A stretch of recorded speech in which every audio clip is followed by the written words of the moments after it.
So when I went to China, when I arrived in China, it's the first thing that they gave me. Look, what are we doing? What are we doing? What are we doing? Also, we're in Shanghai. We're in a sick ass hotel. This hotel is incredible. This is the suite. It's not like, I don't think it's like the craziest one, but it's pretty nice. Dude, everything is so nice in fucking China. It's crazy. It's pretty crazy because like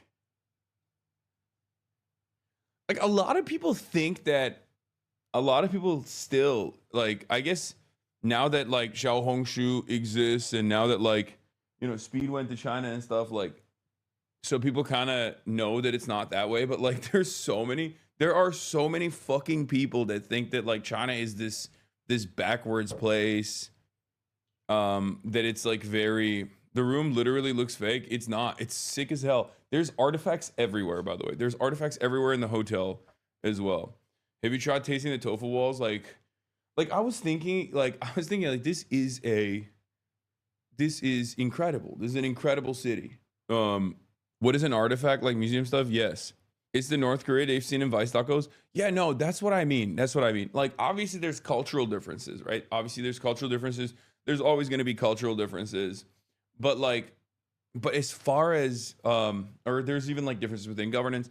But as far as like this being like a normal ass fucking country and a normal ass city, and actually being much nicer than most normal ass cities that you might be in, I already knew. But I will say, we arrived in Beijing, the old Beijing airport, and it was sick. Okay, it was actually sick. The reason why I say this is because the old Beijing airport, that definitely does have some Soviet vibes. Like there are parts of China that you can tell. There are parts of China that you can absolutely. I mean, there's a lot of parts of China that have tremendous Soviet influence, and it's fucking awesome. Okay.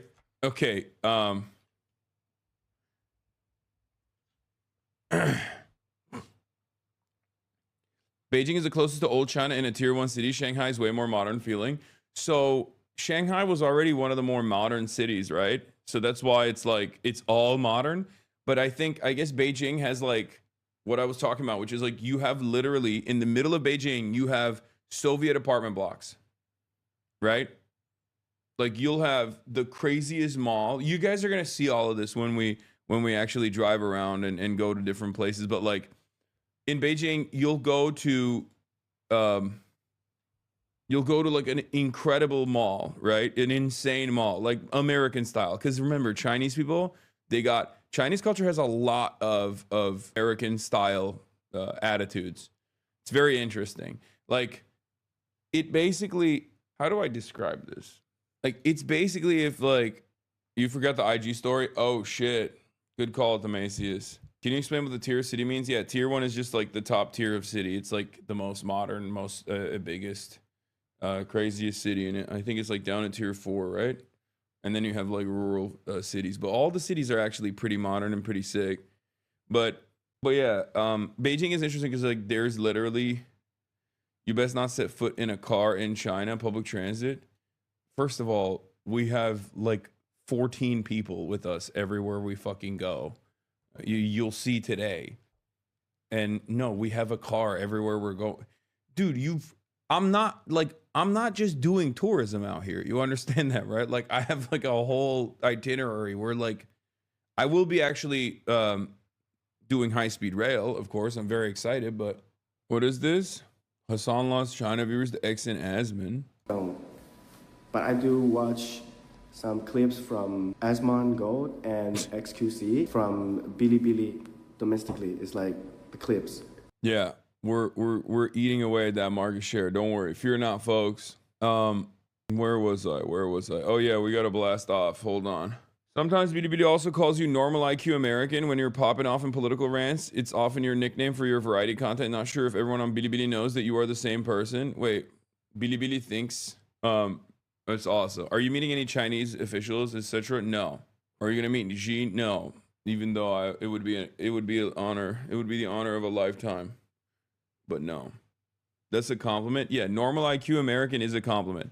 It's the same reason why Mélenchon, Jean-Luc Mélenchon, was also incredibly shocked, because he was like, I've never met an American that has your perspective.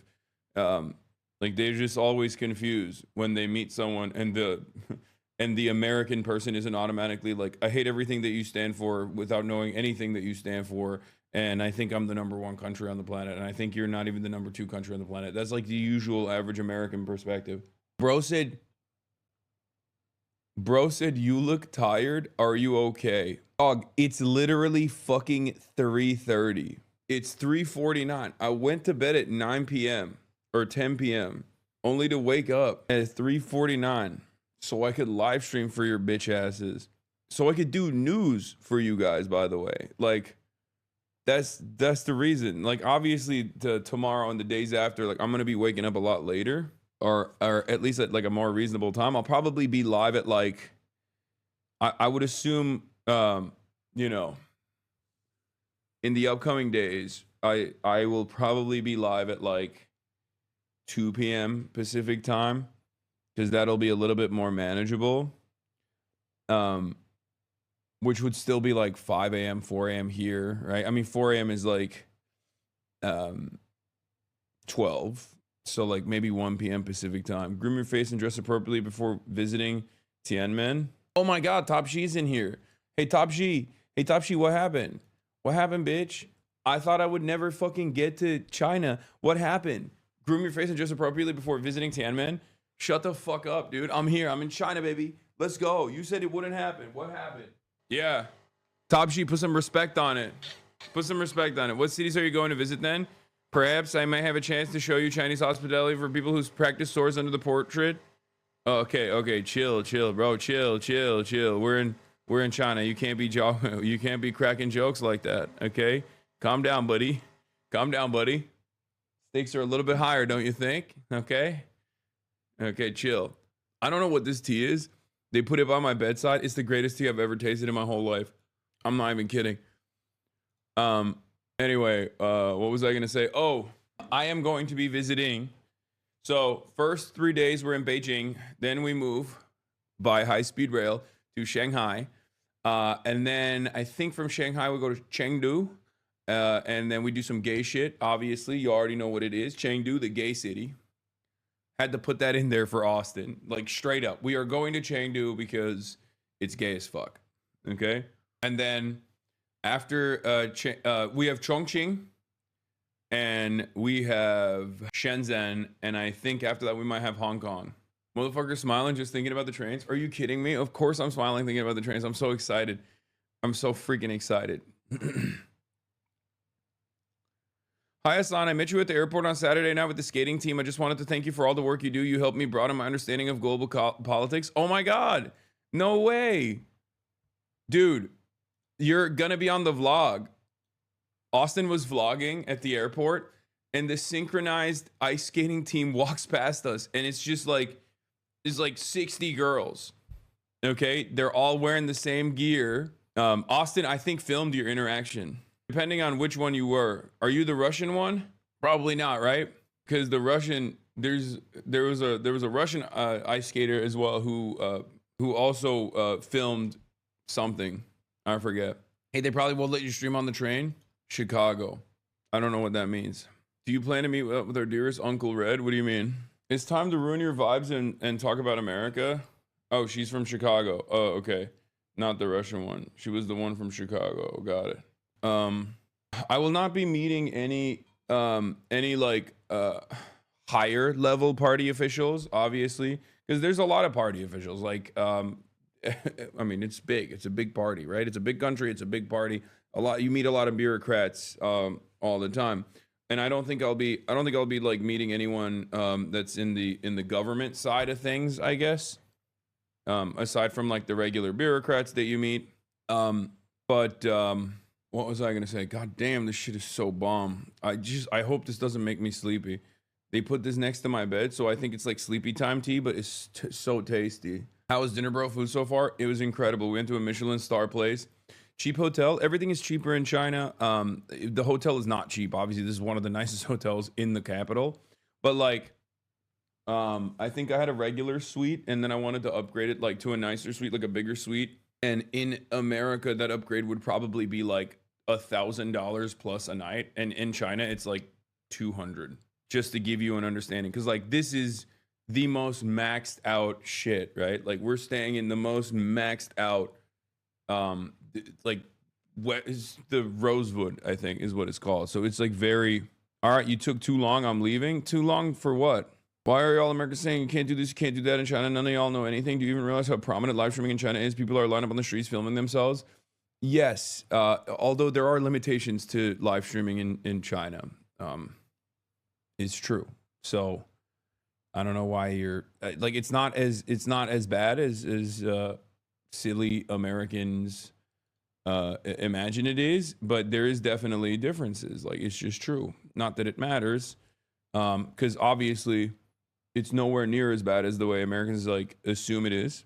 Because look at me, like I'm literally live streaming. I'm literally live streaming, and I'm talking about like American politics. Are you going to Xinjiang? My dream visit? No, we're not going to Xinjiang. That would be really funny if we just went so far. Like I would love to go to Xinjiang, but it would be very funny to bring like Austin and Will. Like it would be very funny to bring Austin and Will to all the way out to Xinjiang for no discernible reason. In any case, let's blast off. Okay. I do they stare at you when you walk outside? No, not even.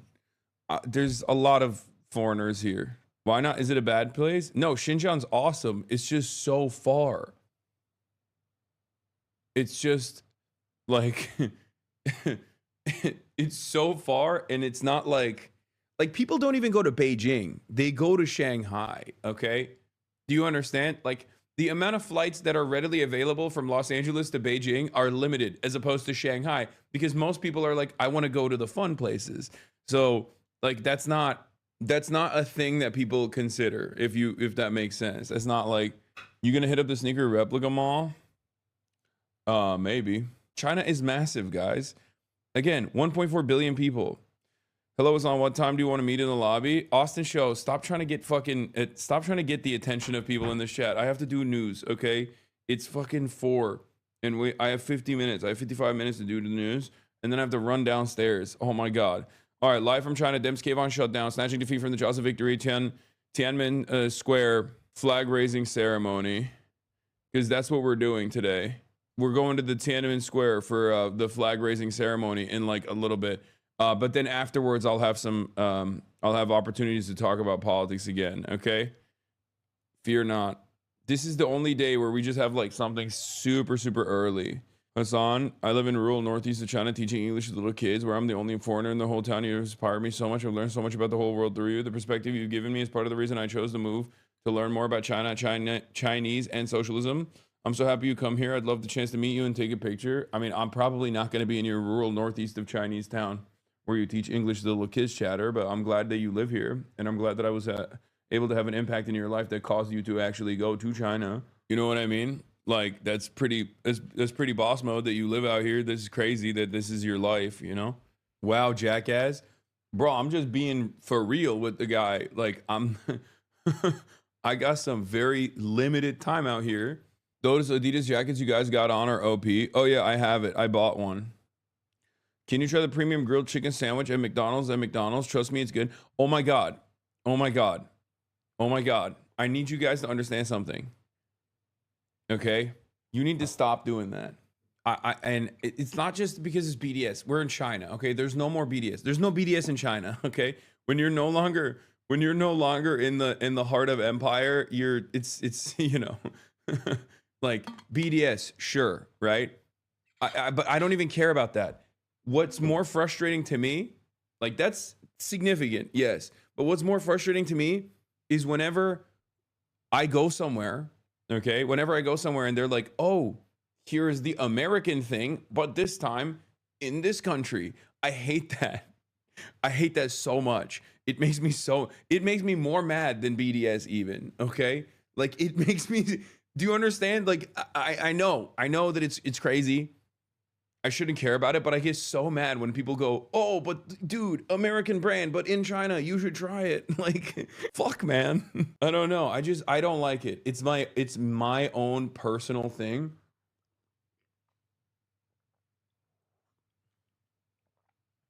Bu ne? Bayrak ne? Sabah 4 değil mi la Pekin'de? Sabahın köründe ne bayrak seremonisi lan? Amına koyayım oğlum, saat 6'da kaldırıyorlar bayrağı bizimle beraber. Bizim bayrak da kalkıyor 6'da. What the fuck are you saying? BDS matters outside of America? Oh my god. Oh my god. Oh my god. Oh my god. I forgot. I am not allowed to make any jokes. I forgot I have the most autistic fucking community of all time. How did I forget? Oh, that's right, because I wasn't live for 24 hours, and I forgot I went to China, and I forgot that, like, you know, bro thought jokes would fly. Do you see that? Do you notice that? Bro thought jokes would fly immediately. Did I miss your coverage of Trump getting booed? No, we're gonna get started here. Trump is booed while swearing in military service members at the Commanders Lions game. All right, let's get to obviously American news. We have very little time, so I'm just diving right into it. And I didn't even actually do my blast off on Instagram because I'm all over the freaking place. But why can't chatters allow you to experience some happiness for a little bit? Because that's it. They just can't. They can't because they're not happy. Okay. And if they're not happy, nobody's happy. That's just how it works. 1,157 raiders from Central Committee. Oh, that's the biggest Cinnaboo. Oh no, this is like, for Michael from Pennsylvania, this is like watching every person that he's ever loved, like, college sweetheart onward, being cucked, like getting cucked, for generational cucking happening for Michael from Pennsylvania here. He is an even bigger China weeb than me, and he just has to sit there and watch me in the fucking heartland of the People's Republic in Beijing. How is China? It's incredible. As soon as we landed in the older Beijing airport. It's very Soviet. It's fucking sick. It's sick. This is just bullying. Yeah, sit there. Yeah, sit there, you little freak. Yeah, sit there and enjoy it. How's Will like it so far? Will was a little iffy on it, but he's enjoying it so far because I kept telling him, like, it's very similar to another country that you really enjoy in the region, you know? Anyway, let's get into it. We are obviously going to be going out earlier today than usual, where I will be going to Tiananmen Square. 1.4 billion Chinese all around the world and all around China yearn to be at Tiananmen Square, to be at the flag ceremony. It's very important, you know, it's very important for the Chinese population. It's very important for Chinese history, or at least this is what our tourism board, our Beijing tourism board tour guide was explaining to us yesterday. You'll meet her later. She's a very wonderful lady. She's been to America many times. She's been all around the world, as a matter of fact. Anyway, let's continue. Let's get back to Donald Trump. What's the tea called? I don't know, but I'm gonna ask them. I'm gonna ask the lobby later, because this tea is fucking bomb, dude. It's bomb.com. Straight up, is so good. All right. Donald Trump gets booed at Commanders game, which is really interesting because, or no, I thought this was the Commanders game. Yeah, at the Commanders Lions game, which is interesting because he wanted to buy the Commanders. He literally wanted to go in and purchase the Commanders frickin' the stadium and change it, and he's getting booed so hard.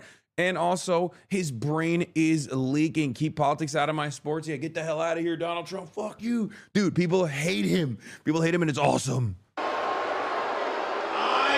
am saying your name. You solemnly swear that I will support and defend the Constitution of the United States. Wait. I'm sorry, what? I am saying your name. Is that normal? Is that like, did he, is that, he's not, like this is a swearing in, right? Booing a swearing in? Oh, he's leading them in the swearing in. Okay, that makes sense. Oh my God, for a second I lost my mind. I thought he just literally I thought he was just like, he was pulling a Brandon by reading state your name. Okay, to be fair, he's having them state their names because it's a swearing in. It's normal. The TDS is kicking your ass. Listen. First of all, it's 3 a.m. It's 3 a.m. It's 4 a.m. Okay? It's 4 a.m. And I only saw the booing. I didn't realize he said, when I heard the I state your name, I thought, well, that's a little strange. But yeah, that makes sense. The Alzheimer's dementia combo is going to hit hard. No. That makes sense. The I state your name makes sense because the swearing in ceremony. Bro, the Chiron has a typo and it's fucking me up. Trump is booed while swearing in the military service members. Yeah, that makes sense. The booing is crazy though. Like, dude, do people hate him so much that they're booing a swearing in ceremony? That's awesome. The people despise this man. They do not fuck with him at all. And of course, this is an interesting story because like this came super close to Donald Trump getting a fucking lifeline. Yeah, he was getting booed. Obviously, part of the reason why he was getting booed is because people are very frustrated with Donald Trump. Why are they very frustrated with Donald Trump? Because he's been doing Gilded Age shit for no reason throughout this entire government shutdown. But of course, lo and behold, as I told you guys last week, when I was in DC, I saw some early warning signs. I saw some early fears. Okay, I saw some early warning signs, and you guys were asking me, like, what do you mean? This doesn't make any sense. Why would the Democrats actually turn around and cave on the shutdown? Do you remember when we had that conversation when I was like, I'm in DC for a little bit, and I've been around, and the things I've heard from what's going on over here would shock you, remember? And then also remember when I said they're kind of fearful about the filibuster? And that's part of the reason why they will most likely cave on the shutdown. Yeah. I mean, even when I was giving you guys this info at the time, I was like, there's no way, right? Like, there's no way. I just, I think it's suspicious. It's too bad. There's no shot. There's no way, right? Turns out there is a way. What is this? Why are you sending me what is this? They cave because they want to keep the filibuster. Yes. Dude, it is fucking insane. All right? It is insane. Imagine being Trump. You've beaten the Dems twice, been impeached, nearly gone to jail, never let go of your sense of victimhood. Meanwhile, the Democrats quit the moment things get hard. Their retirees lead negotiations. You really wonder why God gave you such weak opposition. Now, the reality of the matter is, I guess he has the heavens mandate. Okay? You have to recognize at this point. It's just that the Democrats don't actually want to win. The Democrats do not want to win. The Democrats do not want to legislate. The Democrats don't want to be there for the population. The Democrats are simply here to be a fucking nuisance. Okay? They're here to constantly be annoying. They're here to lose. They're not here to actually do right by their voters.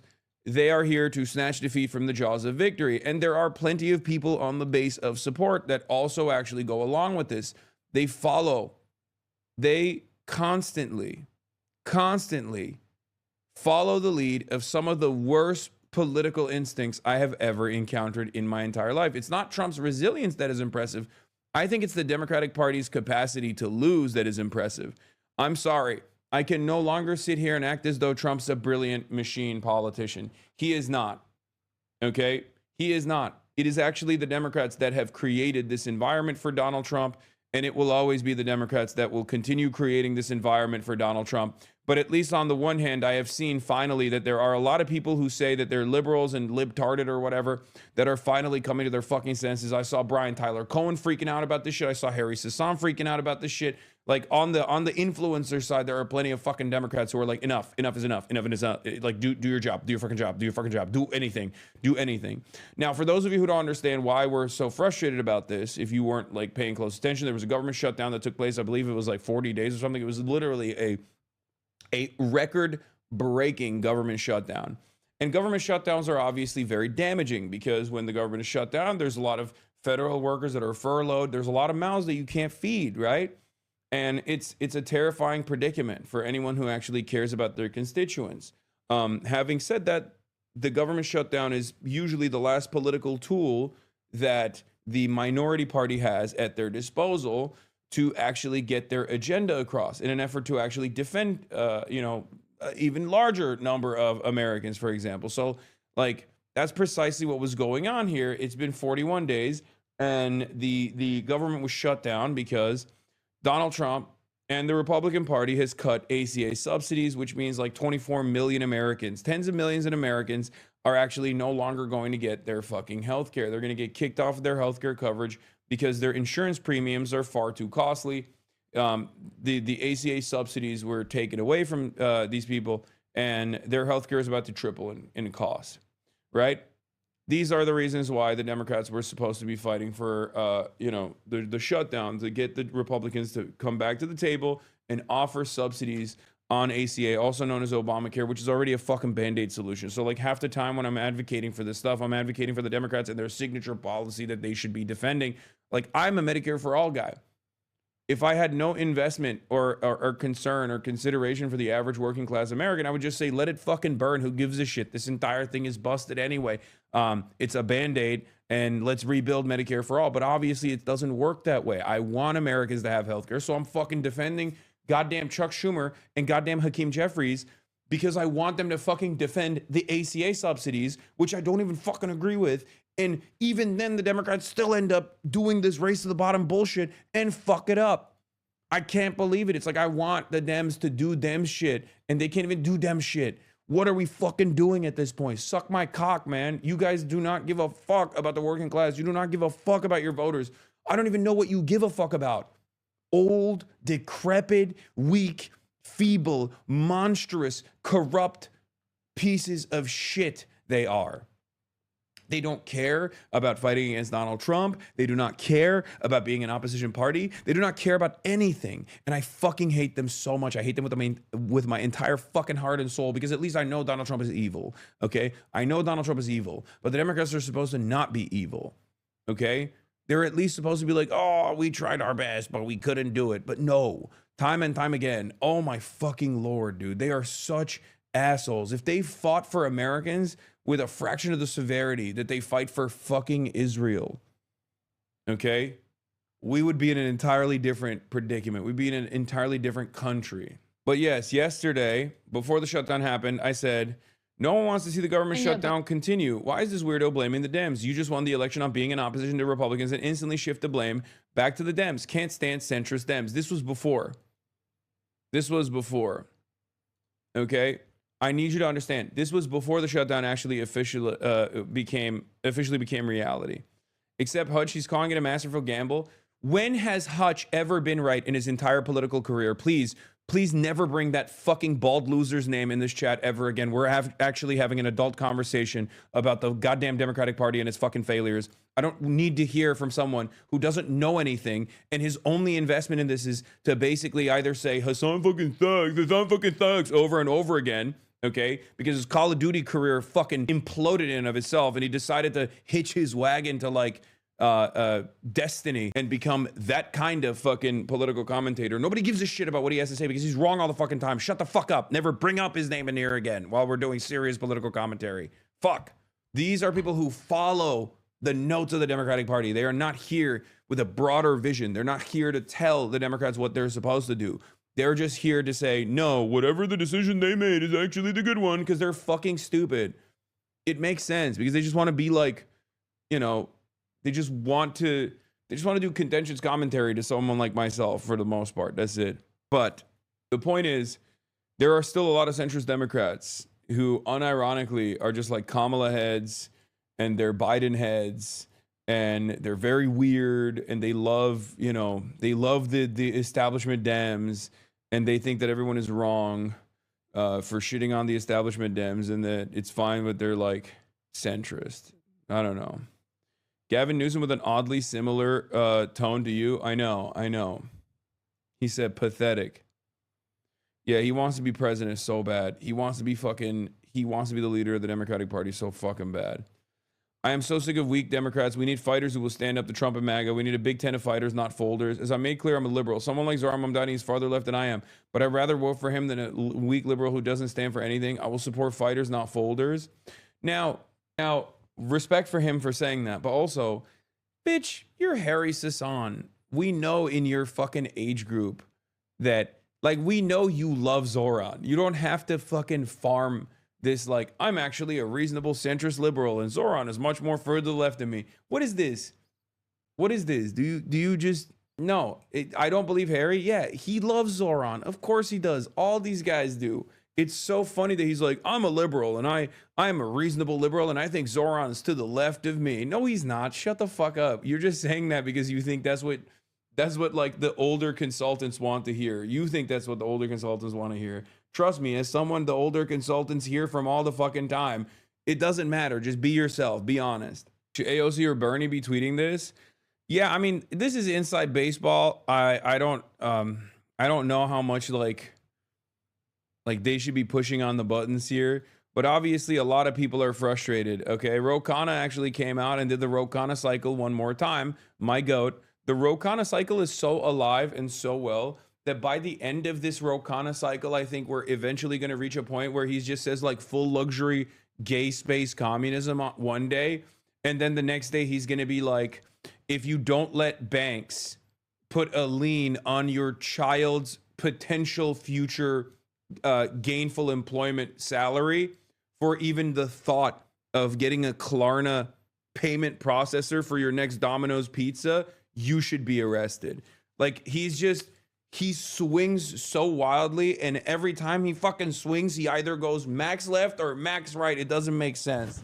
I don't know what the fuck he's trying to do. I think he basically realized that like the median voter, we showed this chipmunk, we try to get this chipmunk to understand the mind of the median voter, and he killed himself. Like that's, Ro Khanna saw that and was like, bet. Like that is true. He saw that and was like, bet, I understand the mindset of the median voter. I will become the median voter. Remember when I met him, I actually showed him the Ro Khanna meme and I was like, do you know this? And he's like, of course I know this. Did I say chipmunk? I'm sorry, I meant chimpanzee. Fuck, man. Anyway, I'm just slamming coffees over here. Does Republicans have a plan to replace the Obamacare with? do the Republicans have a plan? Yeah, dude. Yeah, they got a plan. It's called fuck you. It's called eat shit and die. Okay? That's what their plan is called. Guess what? It's called we are going to kill you if you make under $250,000 a year. That's the Republican. Oh shit, you scared the fuck out of me. That's the Republican plan, dude. The Republican plan is eat shit and die, you fucking poor broke boys. All right, are we good? Not really. Oh, wait, where's the phone? Okay. Days into the longest government shutdown in history. This morning, a breakthrough. The motion upon reconsideration is agreed to. The Senate reaching a deal to reopen the government through the end of January. 8 Democrats breaking with the party to advance the measure. This was the only deal on the table. In the end, Senate Democrats backing away from their key demand, extending expiring Obamacare subsidies so health insurance premiums don't rise for millions. How do you explain, though, to your constituents why it was worth it to put up this fight for so long when in the end you did not get your key demand? Because it wasn't working. How long would it take to not get a response to say it isn't working? But Senator Bernie Sanders insisting the party is giving in too soon. If this vote succeeds, over 20 million Americans are going to see at least a doubling in their premiums in the Affordable Care Act. And other Democrats leaving the chamber clearly upset. I voted no just because No, because I'm so pissed off. I'm just frustrated. As part of the deal, sources say Democrats were able to secure a vote on health care subsidies in the coming weeks, but there's no guarantee Republicans will support it. People are seeing what these prices are going to be, and so that drumbeat is getting louder. The agreement also reverses mass firings of federal workers laid off during the shutdown, guaranteeing back pay as required by law for hundreds of thousands of others who were furloughed, and includes months of funding for SNAP, federal food assistance. So the shutdown is not over yet, so Americans out there will continue to feel the impacts of this. The Senate still has to give final approval on this bill, and then it will have to go over to the House. They have been out of town, out on recess for 51 days. They're expected to be called back this week, George. And Rachel, this came after an appeals court handed the Trump administration a defeat on these SNAP benefits. Yeah, George, and there's been a lot of back and forth in the courts over this. So over the weekend, we did see Supreme Court Justice Ketanji Brown Jackson pause a ruling that would have allowed these benefits to go out for millions of Americans, giving an appeals court more time to review. And you just said it there. We did hear from an appeals court rejecting the administration's request to block these payments, essentially saying the administration sat on its hands and delayed these payments from going out for so many Americans the first week of November. They still do have time to appeal to the Supreme Court, George. Senator from Vermont. I understand that the way the process has been developed, it is impossible. We're just figuring out the logistics of how we're gonna actually film the flag raising ceremony. Are you gonna try sick Chinese SIGs? No, I'm not. Democrats not own the shutdown, and because that's how it'll be perceived, we'll own every potential false fiscal cliff hereafter, and any gutting any impetus or leverage to do it again. I agree. I was having this conversation with some other people as well. It was mind-boggling to me that the Democrats actually did this. I like they're bad, but this is like, chat, they're bad, but this is a whole new level. Like this is truly a uniquely bad new level of bad. I cannot stress this enough. Like this is beyond malpractice. Like I've just been fucking angry. Even in China, I've been angry. Okay. I cannot believe it, especially because it took place right after a wave of victories. So it basically felt like the Democrats were saying, oh no, we have it too good. The people hate the Republicans too much. And God forbid, it kind of feels like they like us again. We have to stop it. Like it just genuinely feels like they were just like, we have to put an end to this shit. We have it too good. And the reality of the matter is it's all the people that are retiring. So there's only, or people that just don't have any reason. Like they don't have any fear of being primaried. So basically what I will say is this, okay? Either Chuck Schumer went to the centrist Dems, who are always the rotating villains, who play the role of a spoiler in the party, and demanded or said, you know, you guys can actually cook this, which means he's a demon and an awful, monstrous piece of shit. Or he actually did not want them to do it, but they did it anyway, and that means he's an ineffective party leader and so incompetent that he must retire instantly, okay? To preserve American democracy, if you do believe that there needs to be an effective counterbalance to the growing fascist movement in this country, unfortunately, you need something. You need some motion, some momentum from the Democratic Party, and it fucking feels like the Democratic wishes of the public is in that direction, where they absolutely want the Democrats to fight back. And Chuck Schumer and them are not doing it. His own whip voted for it. I mean, Dick Durbin. So yeah, obviously, you have Maggie Hassan, you have Shaheen, you have Tim Kaine. Like, out of all of these guys, even Tim Kaine is fucking bullshit. Like, he should have done it. He's the one that's like the most understandable. You know what I mean? Like, because like even with Abigail Spanberger, like this is the reason why I say it's like understandable is because like, if you're in Virginia, like your entire base is federal workers, right? Like they're federal workers. They're all furloughed. Like it makes sense that you would be a little bit more reluctant, right? But even then, it's always about blaming the Republicans, okay? You were supposed to blame the Republicans. So there is I actually don't have any fucking You know, I have no confidence in any of these fucking dipshits. Okay, Tim Kaine in the membrane, Tim Kaine in the brain. Dick Durbin also obviously is retiring, so he has no ambitions. You can't primary these people.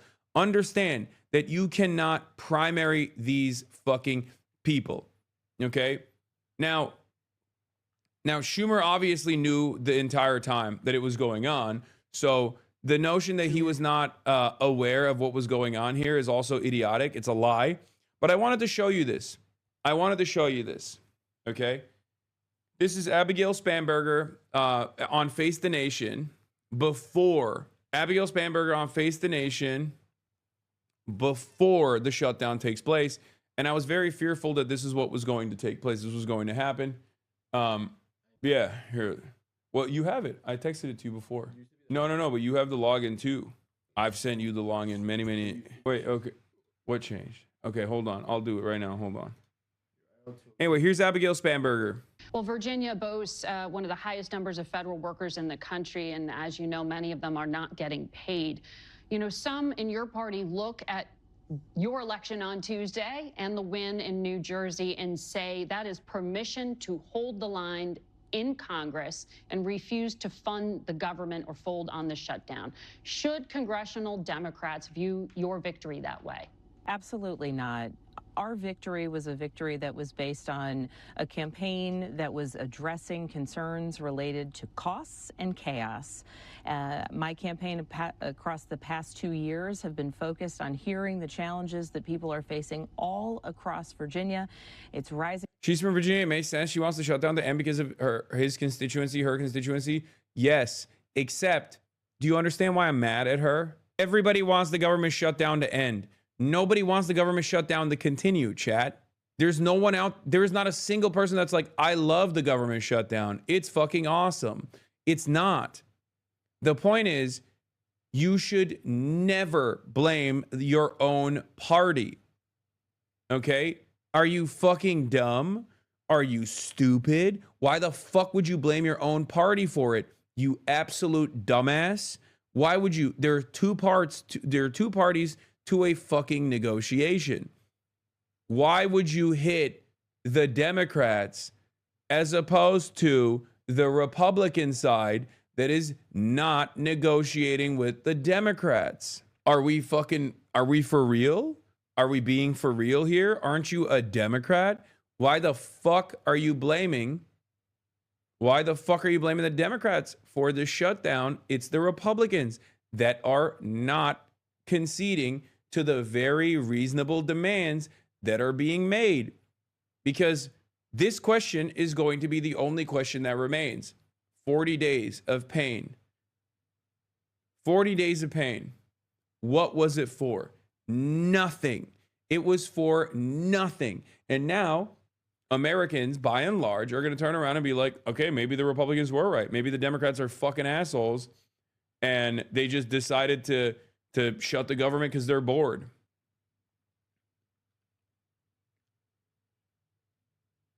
They just decided to shut the government because they're bored. Remember, it's the third one that we're using. Also, the third one is not even on, or maybe it's the home OBS one potentially. I don't know, but it's not on the scene side. So we gotta tell the Run IRL guys to put the third in just on the scenes as well. Can you communicate that with them on the scenes? Like on the toolkit, there's starting soon, ingest, second ingest, home OBS, BRB. There is no, yeah, they need to add that so we can flip it to the third ingest, the phone. We also have technical stuff that we need to do because we can't bring bags to Tiananmen Square because the bag line is going to be so incredibly long that we won't be able to get in, apparently. So we have to do it from our phone only, for phone only stream. Are you not jet lagged? Of course I'm jet lagged. Are you kidding me? I'm incredibly jet lagged. It's 4:40 or 4:30 in here. Yo, bring back one of those jackets for me. I wear a large. You got it, King. I can't believe you're streaming at 4 a.m. Of course I am. But yeah, the anger and the resentment that I have for Abigail Spanberger is not that she's like, oh, nobody wants to shut down the Continue. Of course nobody wants to shut down the Continue. You're just not supposed to blame your own fucking party, especially, as I said, when you won costs in healthcare, housing, energy, and being opposition to the Republicans. No one wants to see the government shutdown continue. Why is this weirdo blaming the Dems? You just won the election on being in opposition to Republicans and instantly shift the blame back to centrist back to Dems. Can't stand centrist Dems. Democrats love snatching defeat from the jaws of victory. Apply pressure to the GOP. Do full court media press. Please, for once in your lives, do not buckle to these insane people. People's health care is at stake. Otherwise, this was meaningless and you'll be blamed. And of course, I believe like 10 minutes after this video came out, and Andrew Desidero was like reporting that it was being circulated among some Senate Democrats right now, they already knew that they were going to fold on it. They already knew that they were going to fold on it, and they did. Lo and behold, they fucking folded. The chaos coming out of Washington that has been impacting Virginians so severely, beginning with the DOGE efforts, of course, continuing with chaotic trade policies, and now in this government shutdown. Virginians need to, and Virginians want to see the government reopen.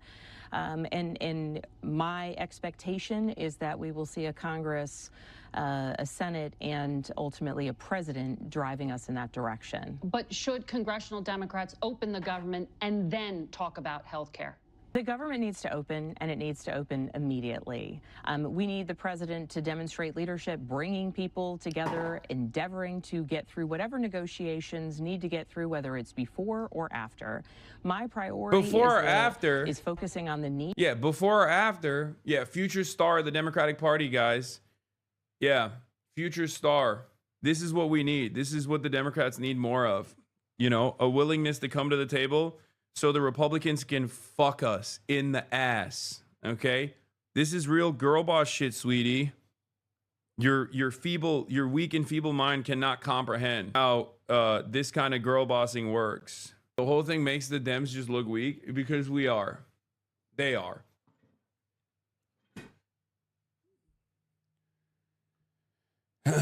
Why do all the Dems be pliant to Trump when the Republicans are never that to Trump? What a future star. Yeah, no, this is a future star.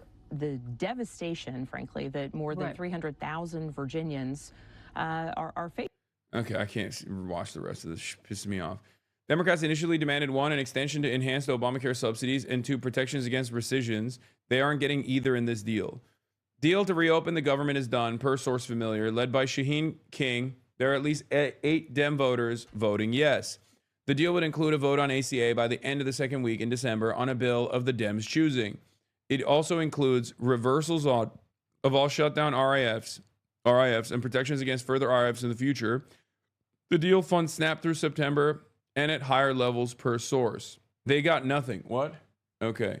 They got nothing. They literally got nothing out of this. They got nothing out of this. And also, prospect.org shouts out to David Dayen. His reporting on this shows that Schumer was more involved than reported with an attempted cave on the government shutdown. The gang of 8 Senate Dems had his approval, and he was getting daily updates. The cave almost happened Thursday after the election. It was even closer. It was even closer to the fucking Tuesday victories. They literally want to kill the hope that their own base has. Straight up. And they did this in the same rotating villain structure that I have constantly criticized within the Democratic Party, okay? They did this.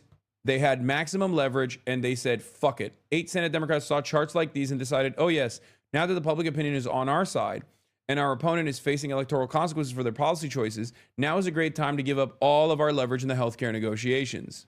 Trump now just as unpopular as Biden during the inflation surge. Trump underwater on all key issues. Net approval of Trump's handling of the shutdown is dropping. Okay. What, did you tell the IRL guy? Oh, but it's not showing up on the main page on the toolkit side. On the dashboard, there's only ingest, second ingest, home OBS, and BRB. And starting soon on the scenes. They need to add the third ingest scene as well. As a scene, they need to add it. Why am I not seeing it then?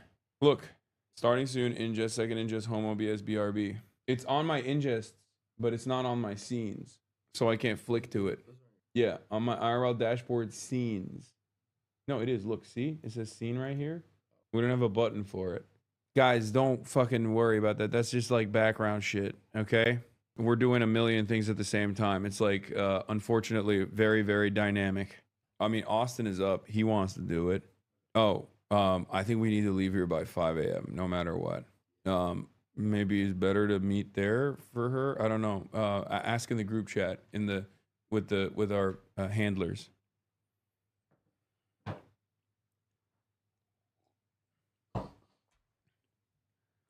Do a quick room tour, or will you make a China vlog? I'm not gonna do a room tour right now. We'll have time for that. Just I can't deal with it, man. I cannot fucking deal with it. I can't deal with it. I'm so mad. I'm so fucking mad all the time. And I think this will, this will be a radicalizing moment for a lot of your family members as well, because like this is exactly what I yell about all the time. People act like I'm only invested in like socialism now, as though I don't just like consistently talk about this sort of stuff within the Democratic Party literally all the time. Like this is a big part of what I talk about. This is a big part of what I talk about. When I say like these are the reasons why Kamala Harris lost, like I mean it. Like I don't want the Republicans to win. I don't want Republicans to win at all. Okay? It's so frustrating. What's up? Oh, so I have to. Oh, hold on. Okay.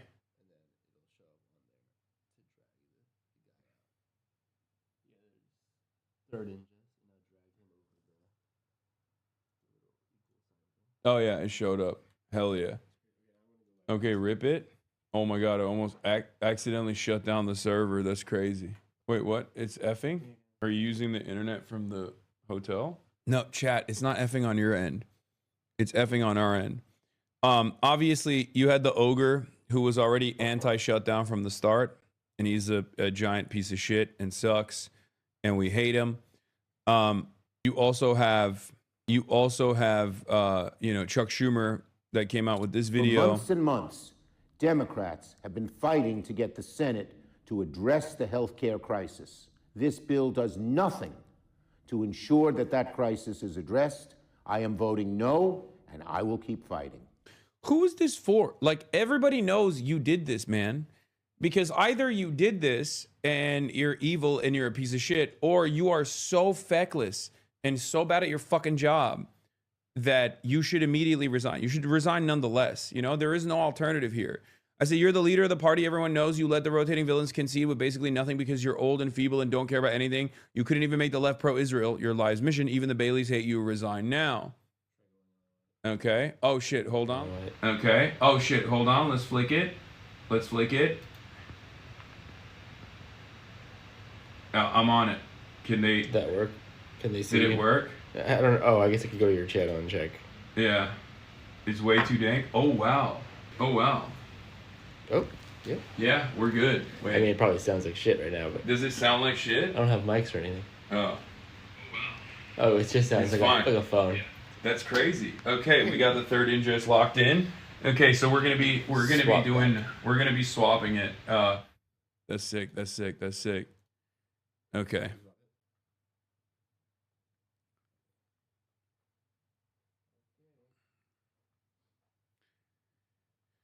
You already look Chinese? What the fuck? Bitch, I am Chinese. What the fuck do you mean? I am Chinese. Anyway, but yeah, they did this because, and this is the important part, they know they're safe in the next primary season. If you're a liberal wondering what happened here, okay, show this tweet to your fucking friends, to your mothers, to your fathers, to your aunts, to all the liberals you know, because this is exactly what I've been talking about for years. They know they're safe in the next primary season. If you're a liberal wondering what happened here, understand that this is the rotating villain structure that has undermined Biden and Obama's agendas. They are the moderates that play the spoiler and weaken Dems. They must be excised. This is how it works. Okay, Kirsten Sinema, Joe Manchin, Maggie Hassan, Shaheen, like all of these fucking people, they have always done this. They've always played this role. Okay, they always do this shit. They do this shit no matter what. They do shit to cuck the agenda, as they did for Biden's agenda. They did this. There was the Lieberman factor when Obama was president. They were trying to get healthcare done. There's always people within the ranks of the party that does everything in his fucking power to actually cook the Democrats and make them look fucking awful. And the Democrats don't do anything about it So at that point, at some point, you have to realize, like, we have enemies. We have enemies within the ranks. And this is the... A lot of centrist Democrats think I'm their enemy. My enemy is the Republicans. My enemy is people who concede to the Republicans. My enemy is what? Okay, yeah. I don't want Republicans to win. I want Republicans to fail. You have the key card, right? Okay, just making sure. And anyone that fights back against the Republicans, I'm on board with, okay? These guys don't want to fight back. They are the enemies from within, okay? They operate as though they are Democrats, but the reality of the matter is they are here to do this, okay? They are here to do this. This is their job. Only the first steps. So let me be clear. No one in the Senate chamber wants to extend the ACA tax credits more than I do. I introduced that legislation in 2019. I fought successfully to pass it in 2021 and 2023, and I am 100% committed to getting this done. And this is only the first steps. Yeah, by the way, they know it's not going to happen. That's the other side of it. They know it's not going to fucking happen. Senator Maggie Hassan lying about the basics. She thinks you're stupid. She voted to permanently end the enhanced ACA credits for as many as 24 million Americans, doubling premiums on average. Trump is required by law to pay off SNAP in full, and just bigly lost in court tonight. My vote today was to do two things, both equally morally important and imperative. One is to make sure they're just straight up lying. I hope you guys understand this, right? Like I feel less alone than I ever have in this moment. You can't primary any of these people. They're primary proof. I need you to understand the reason why the spoilers were the reason why the spoilers came from safe seats was by design. You cannot primary them. You want to know why? Because some of them are fucking retiring. Like Dick Durbin is retiring. He's done. Okay? The rest of them do not have a primary coming up in 2026. They are in safe seats until 2028 or 2000 and I think 30 maybe. Some of them are not up for re-election until 2030. Some of them are not up for re-election until 2028. There's not a single Democrat that made a decision here that actually has a competition coming up. Every single one, including those who were actually initially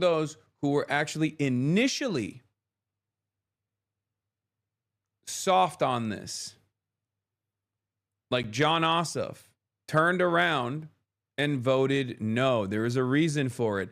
It's because the Democrats themselves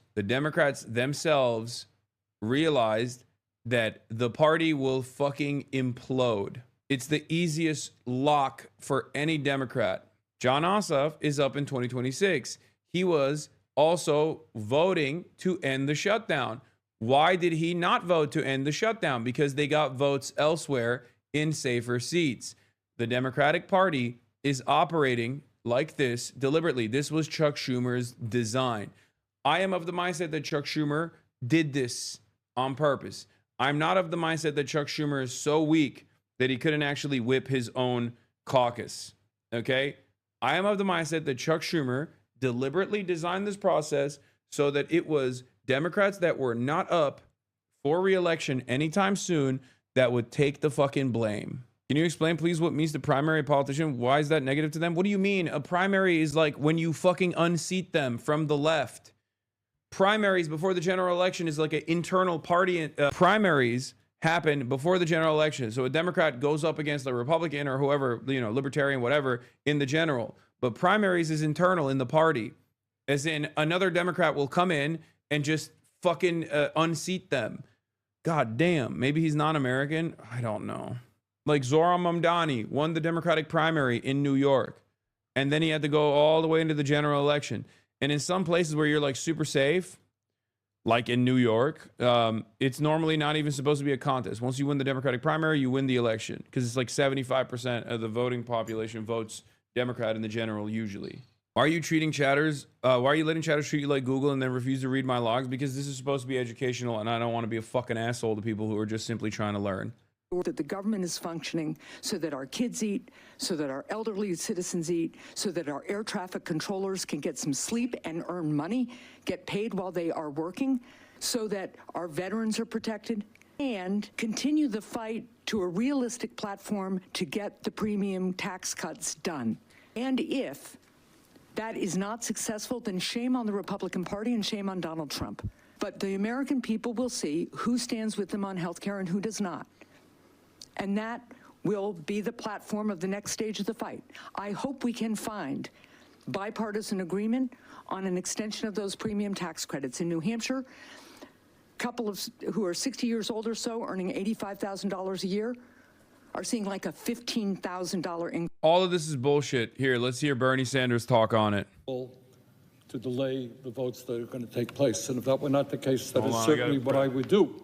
Because I think it is important that the American people fully understand what is being voted on today. Everybody in America knows that our current healthcare system is broken. It is dysfunctional. It is cruel. It is by far the most expensive healthcare system in the world, and the only healthcare system of any major country that does not guarantee healthcare to all people as a human right, covering every man, woman, and child. We are unique in that respect. And yet tonight, what this Senate is about to do is make a horrific situation even worse. So let's be clear what this vote is about. If this vote succeeds, over 20 million Americans are going to see at least a doubling in their premiums in the Affordable Care Act. In my state of Vermont and throughout this country, for certain groups of people, it will be a tripling and a quadrupling of their premiums. There are people who will now be paying 50% of their limited incomes for health care. Does anybody in the world think that makes sense? And if this resolution is passed tonight, we are on a pathway to throw 15 million Americans off of Medicaid and the Affordable Care Act. 15 million. Our job is to create universal health care, guarantee health care to every man, woman, and child, not throw 15 million people off the health care they have, low-income and working-class people. And my friends, know what you are voting on. Studies are out there that when you throw 15 million people off of health care, some 50,000 of our fellow Americans will die unnecessarily every single year. Anyone think that's funny? Something to laugh at? Something to just go past? I don't. 50,000 Americans die unnecessarily. Now, I know as part of this resolution that the majority leader is going to say, well, Democrats can put together their own bill, and it'll come to the floor here in the Senate for a vote. As everybody here knows, that is a totally meaningless gesture. You can get 100 votes here in the Senate. Won't mean anything because the House is not going to take it up, and the President of the United States certainly will not sign it. So, Mr. President, I hope that anybody here who is thinking of voting for this reconsiders, goes back home and talks to their constituents and asks them what it will mean if their health care premiums are doubled or tripled. Thank you, Mr. President. All right, so here we go. We begin with a Fox News alert. The Senate taking a massive step toward reopening the government last night. Oh, you have several Democrats voting to break the filibuster on a major procedural vote, but final passage has yet to happen. Maddie Rivera joins us live in Washington with the details. Maddie, at least we have something different to talk about today. Yeah, it looks like we could be nearing the end of this shutdown stalemate. We hope. The Senate voted 60-40 to pass the bill overnight, the first step in a series of procedural maneuvers. 8 Democrats joined Republicans to pass the GOP's revised spending package, including Senate Minority Whip Dick Durbin, Senators Tim Kaine, Catherine Cortez Masto, and Jackie Rosen, among others. Senator Rand Paul was the only GOP no vote. The package will fund the government through the end of January, but in a major blow to progressives, it does not include a deal on Obamacare subsidies. It merely guarantees a vote on the tax credits at a future date. Still, the Dems who did vote for the bill say they were able to extract enough concessions to get them to cross party lines, like reversing the firings of furloughed workers. This is the beginning to show and fight for Americans across the country. Let me just say this, with the government open, we can focus on passing a full bipartisan budget for 2026. I understand that not all of my Democratic colleagues are satisfied with this agreement, but waiting another week or another month wouldn't deliver a better outcome. It was our judgment, after 6 weeks, going on 7 weeks of this shutdown, that path wasn't working. Airlines, which have been dealing with the fallout from flight cuts as a result of air traffic controller shortages, are praising the vote. Airlines for America saying in part, it's more important than ever to ensure that our nation's airspace is safe, reliable, and open. House leadership, meantime, is telling members to expect votes this week and that they will give a 36-hour notice to return to D.C. Lawrence Ainsley and Brian. All right, Maddie, thanks. So this is great news, I think, for the country. And you see these senators who were not organized. Chuck Schumer told them in March, go cross the line and vote for it. I don't think he had nothing to do with this. And he said, I'm going to vote no. Yeah. But then the amount of people upset by this. First off, we have to give credit to the people, the senators that walked across the aisle. Retiring Dick Durbin, Tim Kaine, not retiring, Angus King, who says I'm an independent, and he showed it. He's consistently voted to do this. Jeanne Shaheen, who's going to be with us, I heard that she wanted to do it right away. You're right. She wanted to do this right away. Catherine Cortez Masto represents a state that went to Trump, so she's representing her people. Jackie Rosen, too. John Fetterman's been stalwart, and Maggie Hassan. So thank you, but they got to hold. They have to hold till the House comes back and they do another test vote. You know the amount of pressure is going to be on them the next 48 hours. Yeah, so if it passes the Senate, so that was a test vote last night, then they'll have another test. If these 8 continue to hold, it'll go on to the House. There are a lot of Democrats in the House that are saying they're going to vote no, including Hakeem Jeffries. They say they'll only vote to reopen in exchange for a deal on extending expiring Obamacare subsidies. But what this current deal does in the Senate is it does promise a vote on Obamacare in December. It reverses, as Maddie was saying, reverses some of the firings for furloughed workers, guarantees back paid for furloughed workers. Yep. It'll include full spending for the next year for Department of Ag, veterans, and military construction programs, and will reopen the current government through January 30th. Those senators did what was best for the country. They put country over party, and when you lose your whip counter, then your operation is pretty much over. It is Dick Durbin's job to get the votes for the Democrats. Great point. And he's splintered. Great point. So that tells you everything that you need to know. But if you watch some of the coverage on other mainstream networks, they were upset, including leaders in the Democratic Party. Here's Bernie Sanders. Tonight was a very bad night. Zohran Mamdani, the new socialist mayor of New York, elect, he should be rejected, as should any politics willing to compromise on the basic needs of working people. But as the mayor, he doesn't get a vote in this. So. That's right. You got Alexandria Ocasio-Cortez. People want us to hold the line for a reason. This is not a matter of appealing to a base. It's about people's lives, Brian. Yeah, Newsom, who he's now playing the role of tough guy. It's hard to know what role he's playing because he changes so much. We saw capitulation and betrayal of working Americans. The American people need more from their leaders, and this is Chuck Schumer. America's in the midst of a Republican-made health care crisis, a crisis of so severe, so urgent, and so devastating the American family. Okay, I can't even finish reading this. Here's the thing Look about... at Ro Khanna. Yeah, Ro Khanna, Senator Schumer should go. No longer effective to be replaced. He should be replaced. You can't lead the fight to stop health care premiums from skyrocketing for Americans.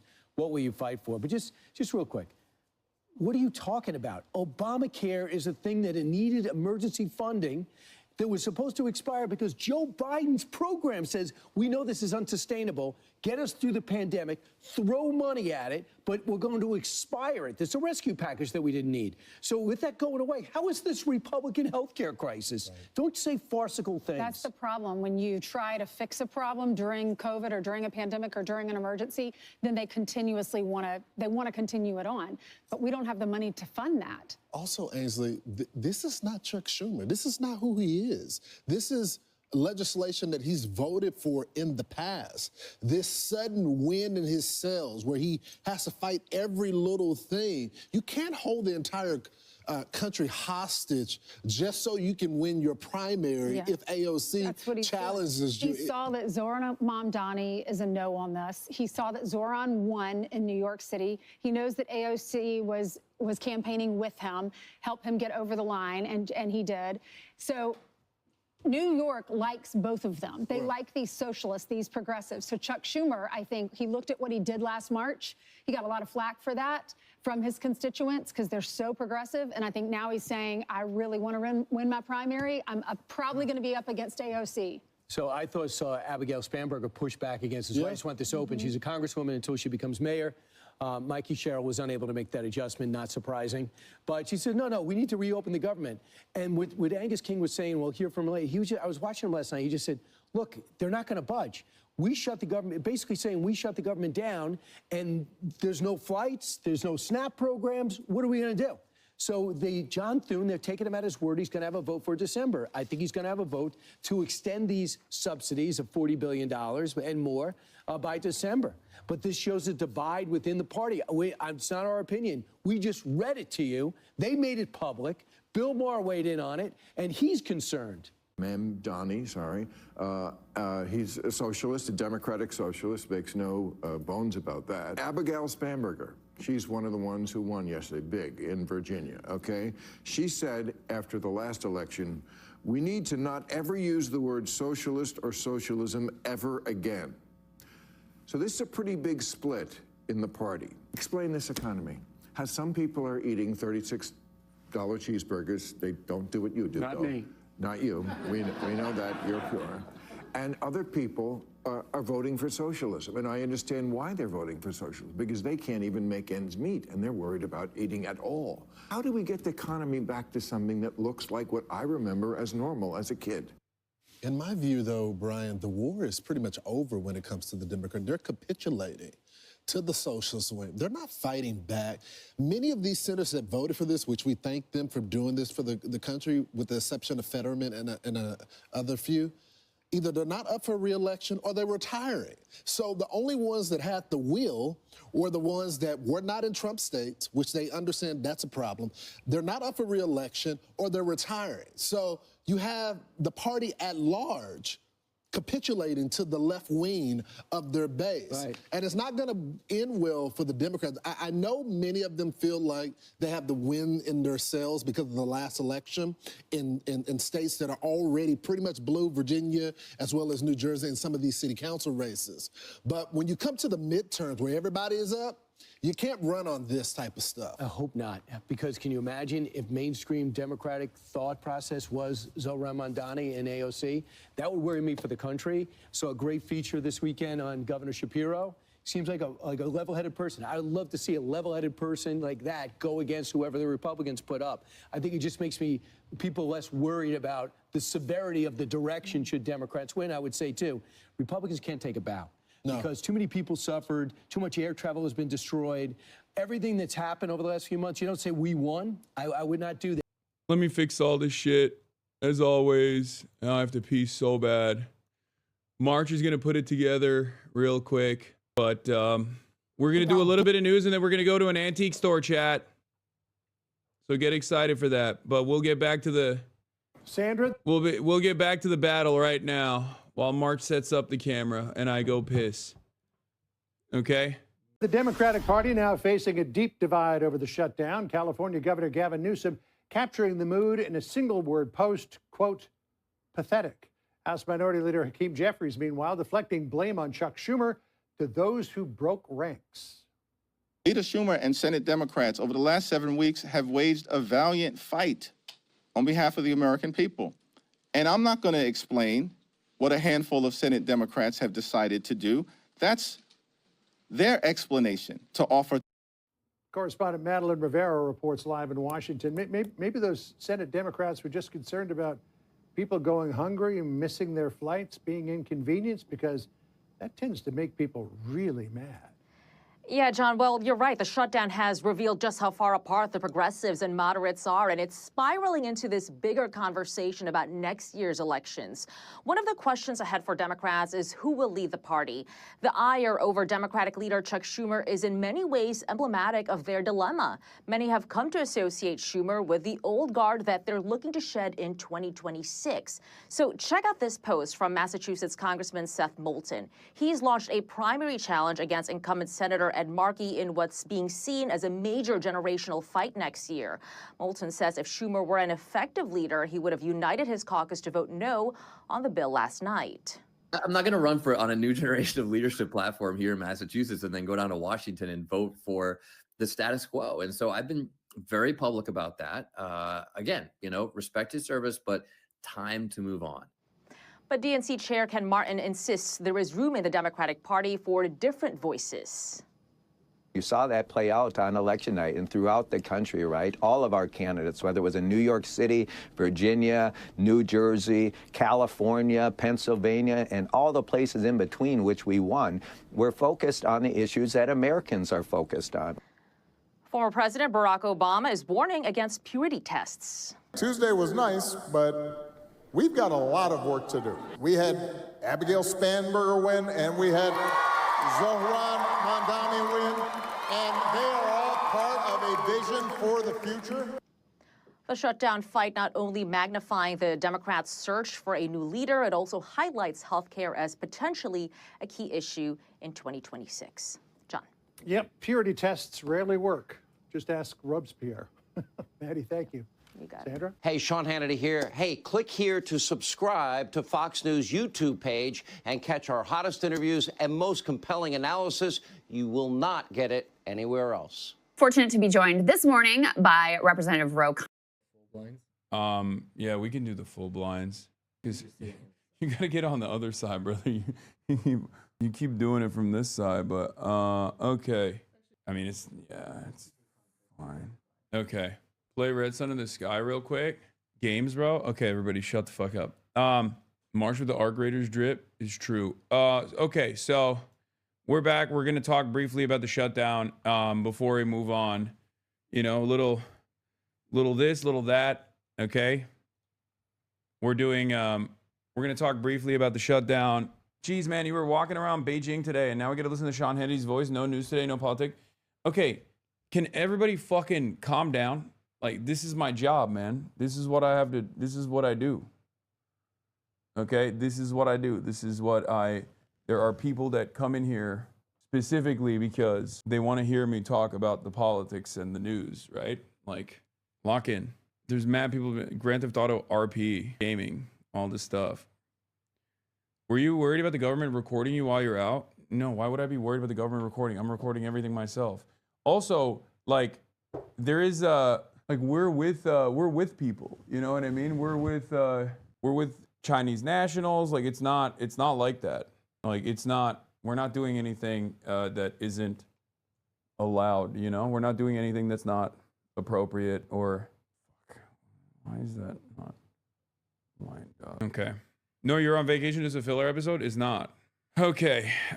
It's gonna be crazy just to swap out of having fun in China and experiencing all that is beautiful about China. But yeah, this is my Bilibili, by the way. Hasanabi Lemon Bro is how they got me billed.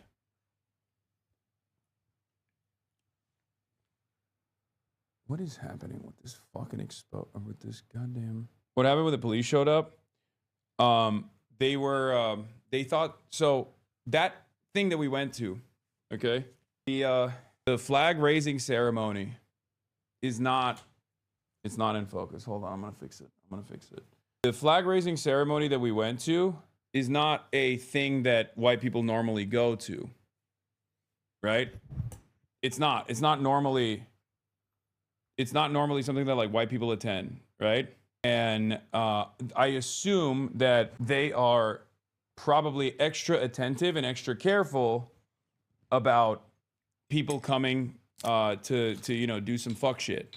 Like, there's a reason why, for example, there were Chinese nationals on each other's backs, right? but I knew that like if we did it, we would get called out by cops. Because like by and large, especially like the government is aware of like how they are perceived, or how much like anti-Chinese propaganda exists out there. And I think the older people are also aware of it as well. But I think the younger populations in China are, ironically enough, less aware. Like the younger normies are less aware of the animosity that exists, which shouldn't exist at all, obviously, but unfortunately does. And it's almost entirely one-sided, entirely designed by America. But yeah, we're white. So as foreigners in China at this like national event rather than an international one, where as you guys noticed, like they didn't have any like foreigners there at all. He thought he saw something on the phone. He thought he saw something on the phone. Like he thought we were like making a mockery. You know what I mean? They didn't realize that we were swagged out white boys who love China. Are you being careful with your words? No, I'm just telling you like it is. Like they thought we were, they were being extra attentive to make sure that, no one is, making fun of Mao or anything like that, or the ceremony. And that's what that's what it was. But it's fine. But once again, was the cop understanding after it was explained? Not really.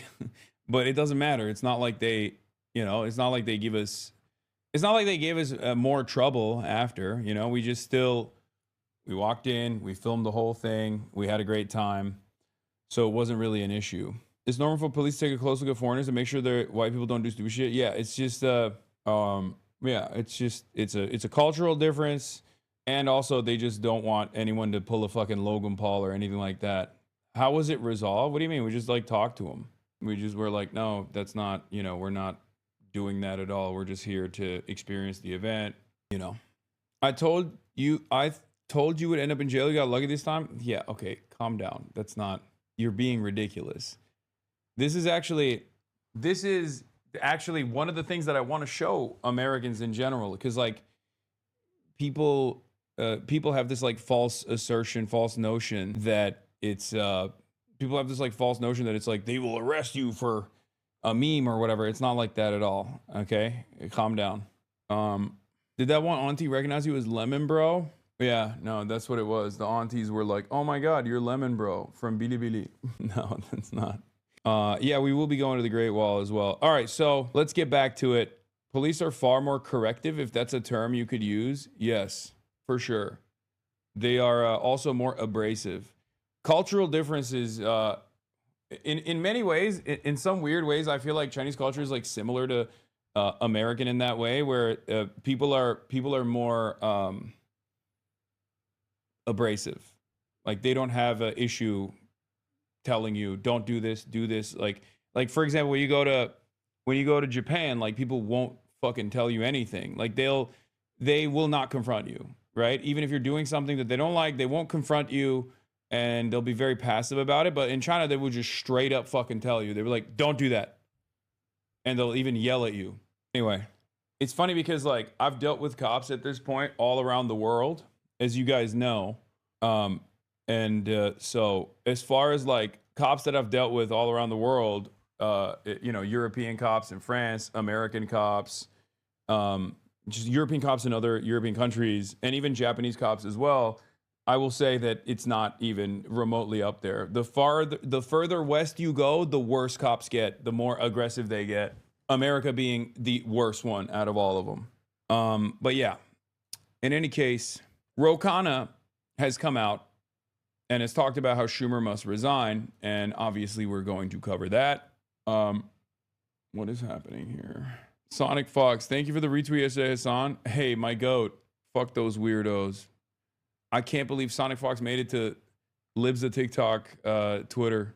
Anyway, let's get it going. Of California. Great to see you, sir. Good to see you, sir. Good morning. So you tweeted yesterday in response to a number of centrist Democrats caving to the Republicans and voting for the shutdown deal. You tweeted this: Senator Schumer is no longer effective and should be replaced. If you can't lead the fight to stop healthcare premiums from skyrocketing for Americans, what will you fight for? What led you to that conclusion, Congressman? Just a moral disgust. I mean, I know personally, as I'm sure you do, people whose premiums are going to go up $1,000, $2,000 a month. Millions of Americans are literally going to get kicked off healthcare, and we can't fight to make sure that their premiums don't go up after the Tuesday wins. It's just political malpractice. Here you have Donald Trump on the ropes, scrambling, trying to make some deal. And we basically say, well, we don't care if the premiums go up. Like, what do we stand for? So he needs to be replaced and step down. More Democrats need to be calling for that. The only reason they aren't calling for it, let me be blunt, is because you offend a lot of donors. There are a lot of billionaires. There are a lot of donors that contribute to the DSCC, that contribute to Chuck Schumer. But, you know, we've got to make a choice of this party. Are we going to be beholden to the donors that have gotten us 2 terms of Donald Trump, or are we going to listen to people? Sir, the cope from the Schumer crowd is, well, he voted no. What is he supposed to do? He can't keep his caucus. I can't believe that they thought that that would be valid. I actually cannot believe that they thought, like, Chuck Schumer thinks you are a fucking idiot, by the way. I cannot stress this enough. Chuck Schumer thinks you are a fucking moron. He has to, because otherwise, why else? Why else would he have done this little scheme where, you know, he just goes, well, I voted no for it. It's like, but you're the leader of the party. You're the minority leader in the Senate. Who would ever believe this? Like, who would ever go, oh, well, he actually did vote no for it. So what's the alternative then? That you are bad at your job to such a ginormous degree? You're so bad at your job that you couldn't whip the votes? I mean, your whip, by the way, his whip in the Senate is Dick Durbin. Dick Durbin voted to open the government without any concessions from the Republicans, okay? Like, it is a ridiculous statement. Schumer is the minority leader. He's either not being honest about whipping the votes and using retiring senators to take the fall so he's not primaried, or he's so weak that he can't keep his caucus together. And I need you to understand, the very fact that John Ossoff initially was a yes on the continued resolution, only to turn into a no on the continued resolution, especially because he has a primary coming up, means that Chuck Schumer whipped the votes in the opposite direction, okay? The very fact that the gang of 8 are either John Fetterman, who is, you know, John fucking Fetterman anyway, or don't have any, or either retiring like Dick Durbin, or don't have any primaries coming up until 2028 or 2030, implies that the Democratic Party knew exactly how unpopular this would look like if they were to concede in the aftermath of an incredible blue wave election that took place, especially at a time when the Trump administration is experiencing unprecedented unpopularity, that the Democratic Party's base of support would punish them. And that's the reason why they went after and got the regular rotating villain structure in the party that exists to do this thing that understandably has been met with a lot of response. When we say it's controlled opposition, this is what we fucking mean. What's your response to that? Come on, Schumer's been in politics for 50 years. I mean, even he couldn't say that with a straight face. He controls the caucus. He determines when a deal can be cut. He obviously gave them the green light. I don't think he would even deny that. He didn't call up Dick Durbin, his number 2, and say, hey, Dick, maybe you shouldn't be voting this way. So this is the typical game. It actually adds to the cynicism.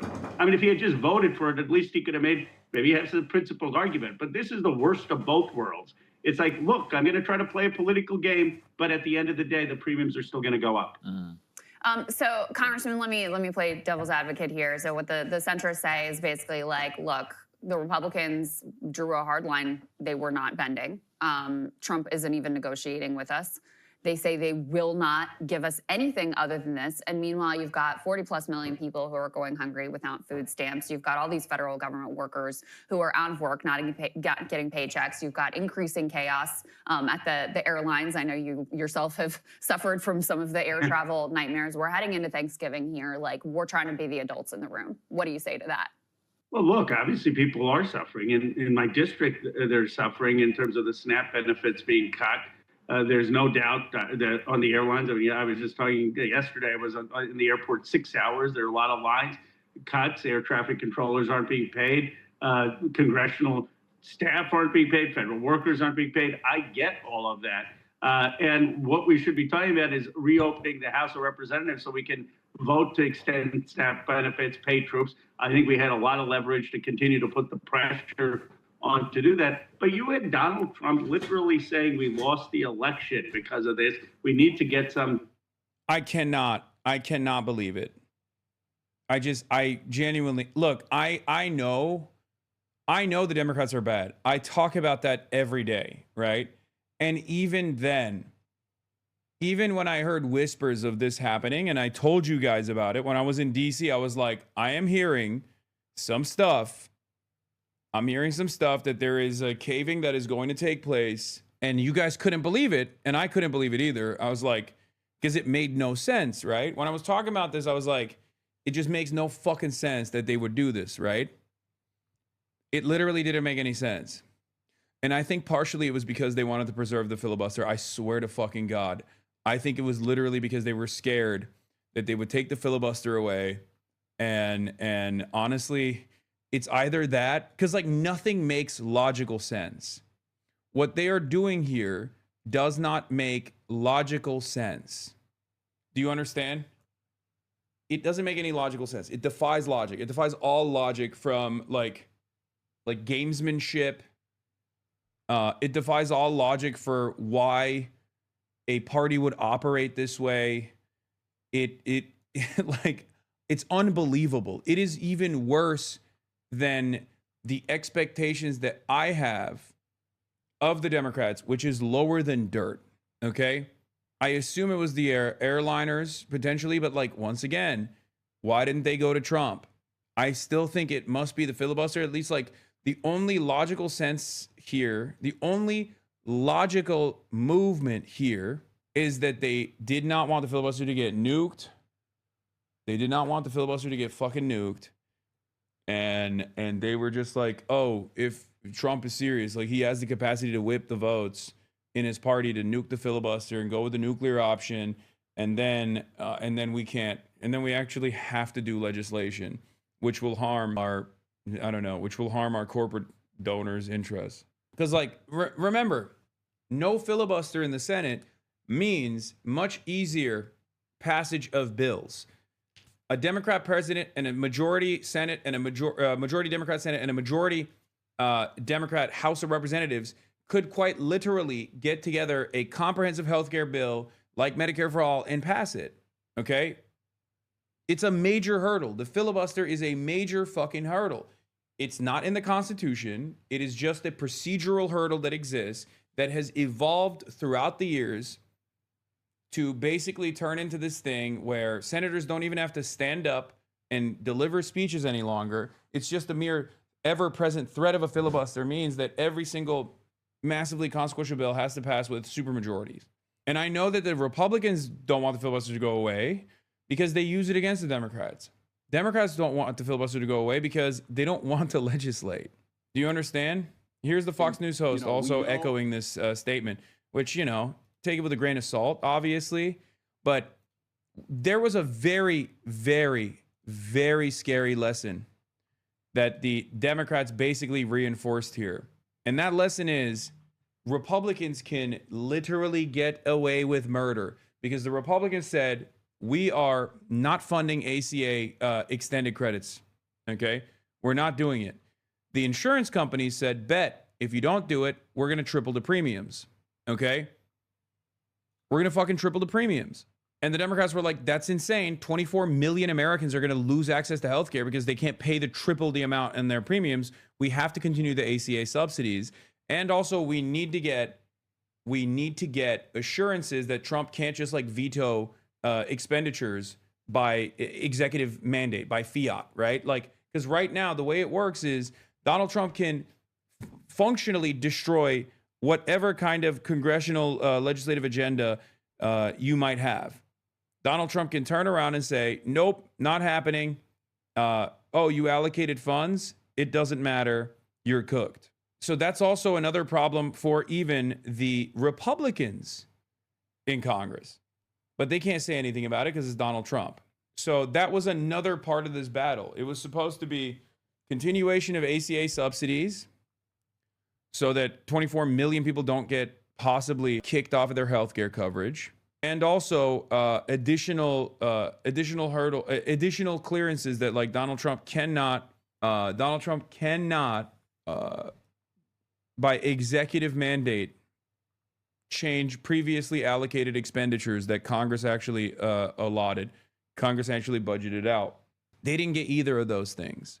And the reason why I say this is a terrible lesson is because not only do the Republicans refuse to cave on this, okay? They also fucking turned around and throughout this entire shutdown process for 40 days, didn't even try to message. At first they said, oh, they're going to give $1 trillion to Guatemalans. They're going to give $1 trillion to undocumented migrants. That was bullshit, right? It didn't even stick. And then what did they do? They turned around and said, okay, we'll actually lean into the shutdown and we'll actually increase the pain. And because they were doing that so openly, so flagrantly, that they started actually suffering consequences from it. One of the greatest examples is the blue wave that you saw, right? Every single district flipped back to Democrats in Virginia and even in places like Georgia. Like Democrats actually had a incredible electoral performance. And right at the precipice of Donald Trump feeling that pain, they fucking caved. The Democrats caved, teaching the Republicans a lesson that they don't ever have to concede to the Democrats in any point of leverage because they can just keep punishing the public and the Democrats will get fearful and they will turn around and they will concede for no reason whatsoever. I have never seen an instance where you have the leverage, you have the upper hand, and you're actually working for something. You're actually working for something that unites the base, right? You're showing that you're a fighter. You're using whatever leverage exists, and you're actually putting healthcare as the primary reason for why you're doing this. It's a winning argument. It's win, win, win, win, win all around. So much so that even someone like myself, who is heavily critical of the Democratic Party all the fucking time, shut the fuck up and said, Hakeem Jeffries is my goat. Chuck Schumer is my goat. They're doing the right thing. Remember, until they stopped doing the right thing. And I guess if there is any sort of silver lining that I can see from this situation, it's that more and more Americans on the liberal side, on the Democratic Party side, who are paying close attention to what's going on, are probably going to lean into our side a little bit further. They are, I think they're on the enough is enough. We're done with this bullshit mentality at this point. Liberals do not have killer instinct as part of being a lib. No. It's not that. It's not that. The killer instinct and shit like that, especially with like liberal voters, people who self-ID as liberals. Saw a meme about you in China on Xiaohongshu already. An American who doesn't love China is not a true Turk. I don't even know what that means. But yeah, you have people like Ro Khanna who are leaning into this, obviously. People like Ro Khanna who are leaning into this discontent. Will has Bilibili griefers now. Sometimes the grand scheme is less defined than we think, and the greater cause isn't being paid attention to. No, I don't think it's like these guys are not thinking in centuries or anything. Yeah, if that's what you think is going on. Centrists care about Republican feelings more than their constituents. They think giving up the advantage will prolong their career because they've done this shit for 40 years, but Republicans aren't playing by neoliberal rules anymore. I can't in good conscience think that they are that out of touch. I cannot in good conscience believe that the Democrats literally think that they're playing by the old rules or something, especially because they were already losing by the old rules over and over and over again. You cannot be that fucking out of touch, dude. It is virtually impossible. Also, yeah, here's Mike Johnson. Like, the Republicans are not playing ball at all. Can you imagine? They're gonna So what? Without the leverage, you just burned the only leverage that you had. And now you burned the only leverage that you had. And the Republicans are not going to fucking advance any bills. Donald Trump is not going to sign any bills. And all you got was a fucking IOU and an insurance that was never going to come out. And of course, the new line of attack is the Republicans basically saying the Dems held out for nothing. They got nothing in the end here. They starved people for political gain. And they're not even wrong. Jesus fucking Christ, they suck. Is exactly what I said. Exactly what I said before the shutdown actually ended. If you recall, when they were on the verge of actually conceding, I said, you will look silly, okay? I said, you will look like you did this all for naught. And unfortunately, it's kind of true. I do think these 8 Democrats think they're playing by the old rules. They're scared of the Trump overturning the filibuster and think that they can open the government. The ball will be in Trump's court and he'll be unable to fix it. No. I think that's happening no matter what. I cannot believe that these motherfuckers could actually be that out of touch and that fucking stupid. That is, I mean, you shouldn't be able to hold office, let alone ever be hired for the rest of your life if you are that fucking stupid. Okay? Yeah, assholes like Scott Jennings are doing I told you so's. Yeah, of course they are. I told you that they were going to do that. Didn't I? I said it. If the Republicans are willing to nuke the filibuster in order to pass their priorities, then it only exists in order to block Democrat priorities. In other words, these centrist Democrats voted to overturn this filibuster to give Republicans more power if Democrats ever win. And Karen Tumulty, Washington Post chief political correspondent, also has the same assessment, says this was all about the filibuster. A lot of people, I think, are seeing it. A lot of people are seeing the same shit that we're seeing. This is what Premier Spike, for a man with cancer who's a taxi driver in Arizona, met his son. This is Ambiter, operated by private health insurer Centene. This is why we need to extend to ACA credits and fight for Medicare for all. I don't understand how fucking incompetent these guys can get. It is mind-boggling to me. I've long opposed the filibuster, and lots of people will say, well, how would you feel if the R's had united government and no filibuster? And my answer is, fine. It would be better to have Congress doing stuff and actually passing laws than a wannabe dictator issuing decrees. This is my assessment as well. This is also my assessment. Remember last week I was talking about this when there was some chatter about nuking the filibuster, and I said this is not a bad thing. Nuking the filibuster is a good thing because the filibuster is a significant hurdle for any kind of initiative that you build out. It's much easier to break things. It's much more difficult to build things. And if you are the left party in this country, if you are the Democratic Party in this country, you are constantly trying to expand the pre-existing social safety nets, right? At least in theory. The Democrats don't do that, but in theory, that is what the left party is supposed to do. And therefore, you need 60 fucking votes. You need you can't do it by simple majority. To break things is much simpler. And not only is it much simpler to break things, and they can already do the simple majority tax cuts, just like Trump did and Trump won, and just like Trump did and Trump too, right? Trump also has taken it beyond that, where anything that he wants to do right now, he just does by executive mandate. So it's not like he isn't accomplishing his agenda. So nuking the filibuster in this regard would have unironically helped the Democrats. Partially, it would have helped the Democrats because then they could have a potential majority, because who knows how crazy things get by the midterms, right? They could potentially have a majority in both the House and Senate, let's say, and then it would all be up to Donald Trump's vetoing power.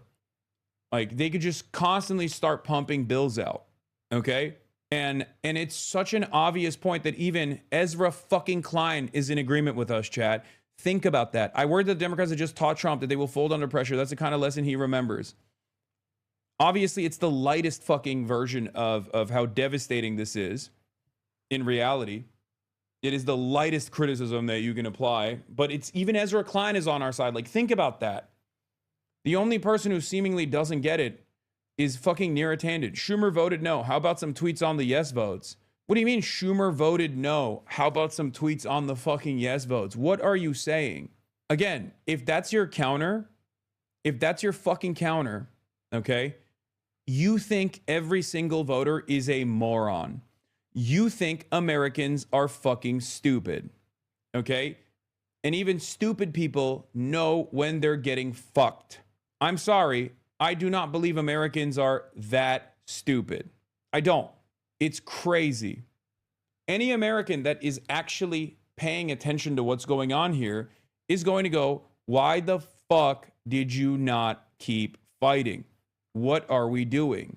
How could you just like give up without any concessions? Do you not care about the 24 million people who are going to have their healthcare coverage lapse? Do you not care about that at all? Because that's what you're doing. You're admitting that you don't give a shit about that. You didn't want to fight hard enough. And also you're doing it in the worst way possible. You're doing it in the worst fucking way possible, where you're basically showing everybody that you're always going to concede. You're always going to concede. Anyway, even MSNBC is shitting on the Democrats. Let's take a look.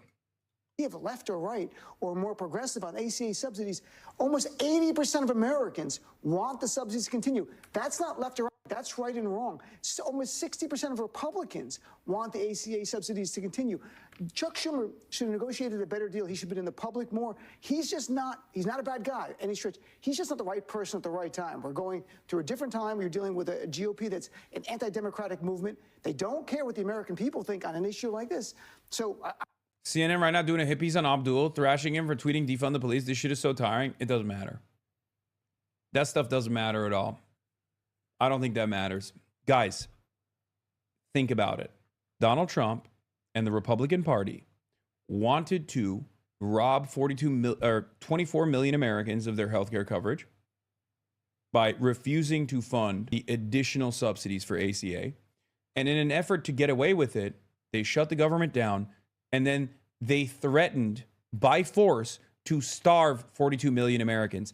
If you think that Dr. Abdul El-Sayed saying defund the police in like 2020 at peak woke is going to be a blemish on their fucking on their track record when they're actively championing Medicare for all in the eyes of the broader liberal electorate, you are out of your fucking mind. Liberals voted for Jay Jones, Attorney General Jay Jones in Virginia. Okay, Virginia has less of a blue swing than Michigan does, especially when you have left flank candidates in places like Michigan. Okay, liberals do not give a fuck. I'm telling you right now, liberals will, and most people at this stage will vote for whoever the fuck they can. And I think in primary situations, I suspect the more stuff like this happens, the more they will go, I will primary anybody and I will put anyone on the fucking board. I will literally do everything in my power to vote for the most radical candidate at this point.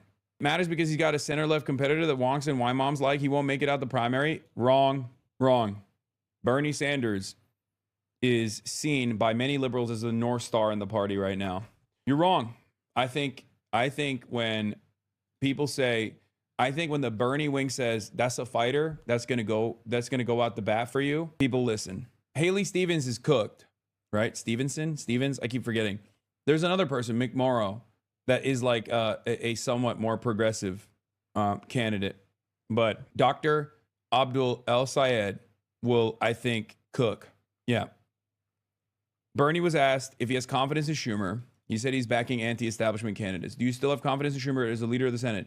Schumer and I have very fundamental disagreements about where the Democratic Party should be, and I'm strongly supporting candidates for the Senate who are not a part of the Democratic establishment, who believe in Medicare for all, who are prepared to take on the big money interests and fight for the working people. I have a very different vision for where the Democratic Party should go.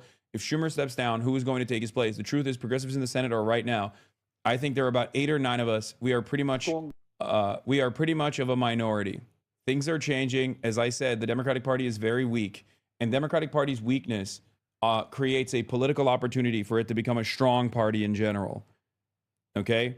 However, because the Democratic Party is so fucking weak right now, because the Democratic Party is so goddamn weak at this moment, unfortunately, it creates these unique moments of pain, these unique moments of struggle. Okay? Do you see what I mean? These unnecessary moments of hardship. Given the fact that most left/progressive Dem opponents of the filibuster are willing to bite the bill under the current circumstances shows we really do believe in it. Anyway, here is, what was I going to show you? Oh, speaking of the weakness, the institutional rot, here is Hakeem Jeffries. Was it the shutdown worth it? We have waged a battle on behalf of the American people. First of all, Donald Trump and Republicans are the ones who shut the government down. They have the House, the Senate, and the presidency.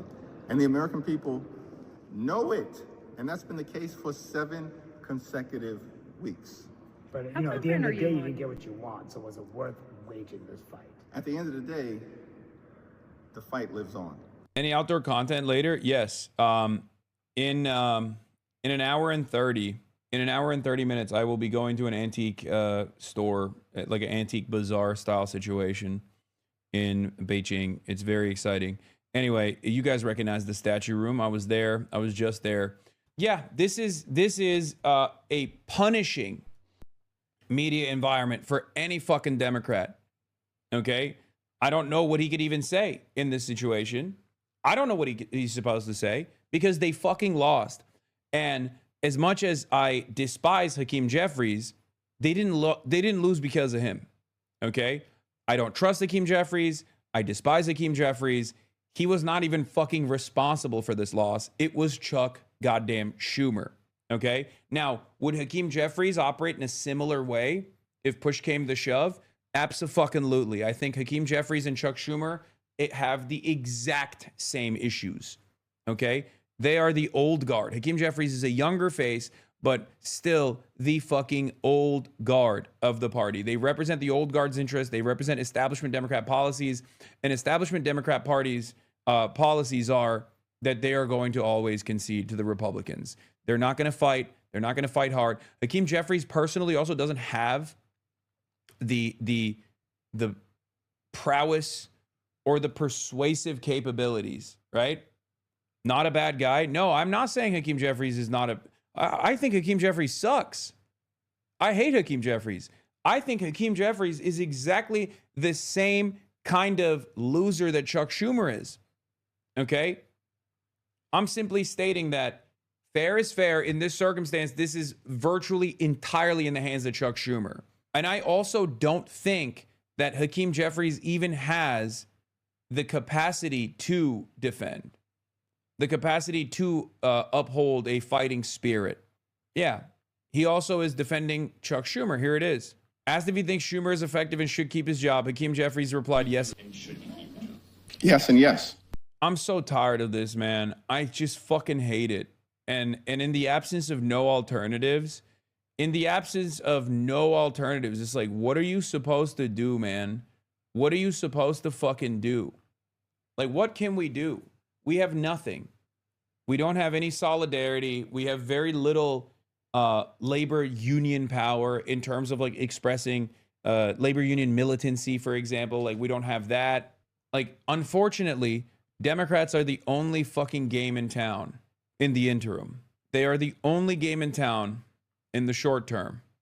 There's no other viable alternative for pushing back against the forces that the Republicans are advancing, the fascism that they are building. So I don't know what to say, but yeah, having Schumer's allies anonymously brief Axios wasn't malicious, just too weak to stop it, is the same Biden is angry leak strategy. It's PR for dummies. We're supposed to applaud that he heroically delayed the dissenters until after the election. I see Jeffries is joining Schumer on the "we think you're all idiots" train. Yeah, anyone that says that Chuck Schumer has actually whipped the votes brilliantly is lying to you. And you should understand that they think you're stupid. They think you are stupid. They think you're a dumbass. They think you're a moron. They think you will fall for this. And it's really interesting because by and large, most voters don't pay attention to this stuff. Most Americans don't pay attention to this stuff. But the people that do pay attention to this shit are much smarter than this. House Minority Leader Hakeem Jeffries instructed members to keep focus on healthcare and not on a few individuals in the Senate, according to 3 lawmakers who were in on the call. Yeah. And it's also like very obvious. Yeah, Schumer privately fought to extend government shutdown. Sure. And Biden was outclassing all of his younger aides with his razor sharp mind in private. Like, we've seen this song and dance.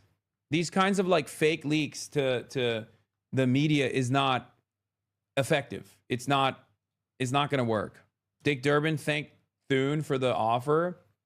Leader Thune has also promised the Democrats an opportunity before mid-December to present a Democratic bill on the floor with proposals to change the law and protect American families from dramatic health care premium increases.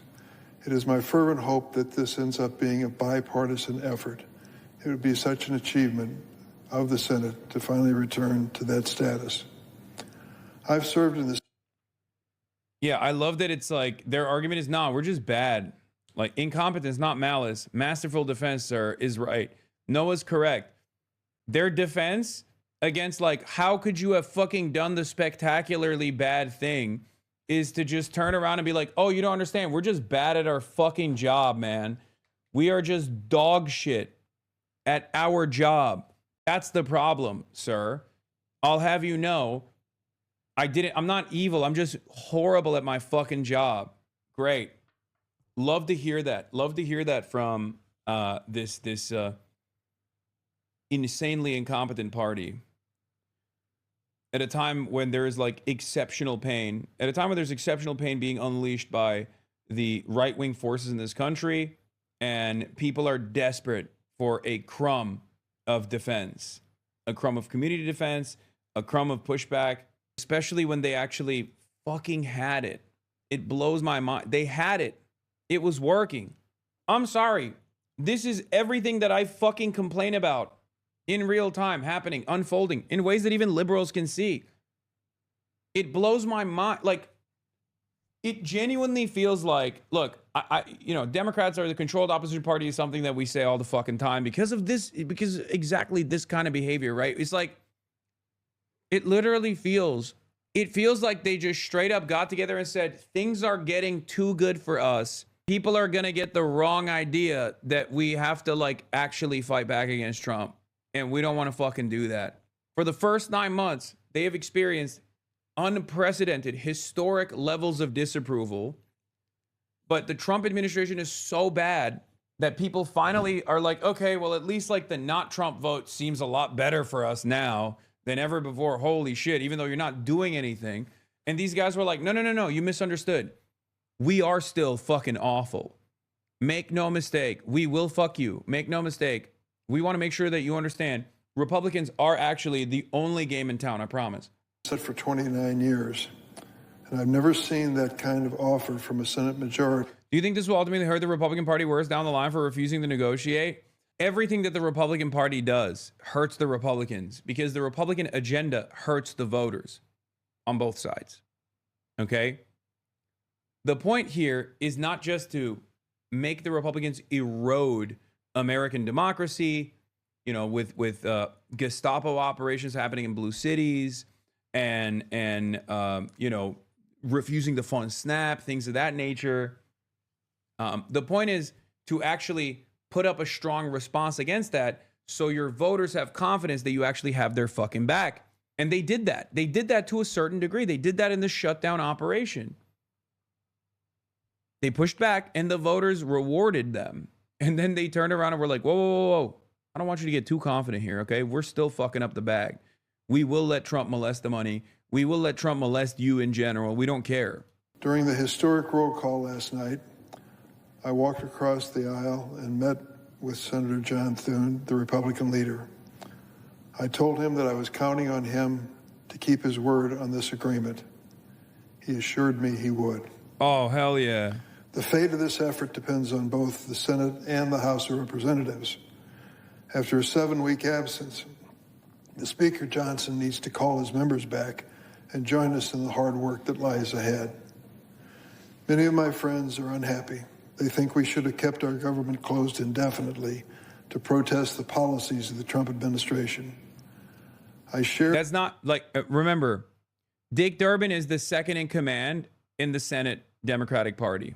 Okay, did you get sponsoring for promoting the new Vince Gilligan TV show? No. I would, though. I really liked it. I watched the first 2 episodes and I loved it. Anyway, Dick Durbin is the second in command. He is the whip. Okay, he's the minority whip. And he's over here being like, many of our colleagues are upset that we did the right thing. It's like, dude, your job is to literally, your job under normal circumstances is supposed to be to tell everyone that would say something like that to shut the fuck up.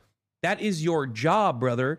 And you're the one saying it? Are you fucking kidding me? Of course he's saying it because he's retiring. So he doesn't give a shit. So you can't even do anything to him. He's retiring and his children and his grandchildren are always going to get cushy fucking jobs because of all the corporate interests that he actually advanced while he was in this key position of power, including but not limited to this last moment. Okay? Opinions of this administration, but cannot accept a strategy which wages political battle at the expense of my neighbor's paycheck or the food for his children. Mr. President. Yeah, Republicans also predicted that they would fucking cave. They were relying on it. Yeah. A group of Senate Democrats give in and agreed to deal with the Republicans that would reopen the government without a guarantee that ACA subsidies would be extended. Republicans had predicted that Democrats would cave on the government shutdown as soon as the election was over because they were only keeping the standoff going to motivate their base. Republicans know. Republicans fucking know that their enemies do not care about the population. Okay? Republicans don't care about it either. But at least Republicans are honest about their fucking lack of interest in helping the working class, at least in their agenda. Okay? Democrats lie and act as though they do care about the working class, only to fucking sell them out in this moment of maximum leverage for no fucking reason. Here's Mike Johnson in the House saying it's not happening. We'd like to bring back to the table because that will actually solve the problem and not just subsidize insurance companies. So you're not committing to bringing up a bill?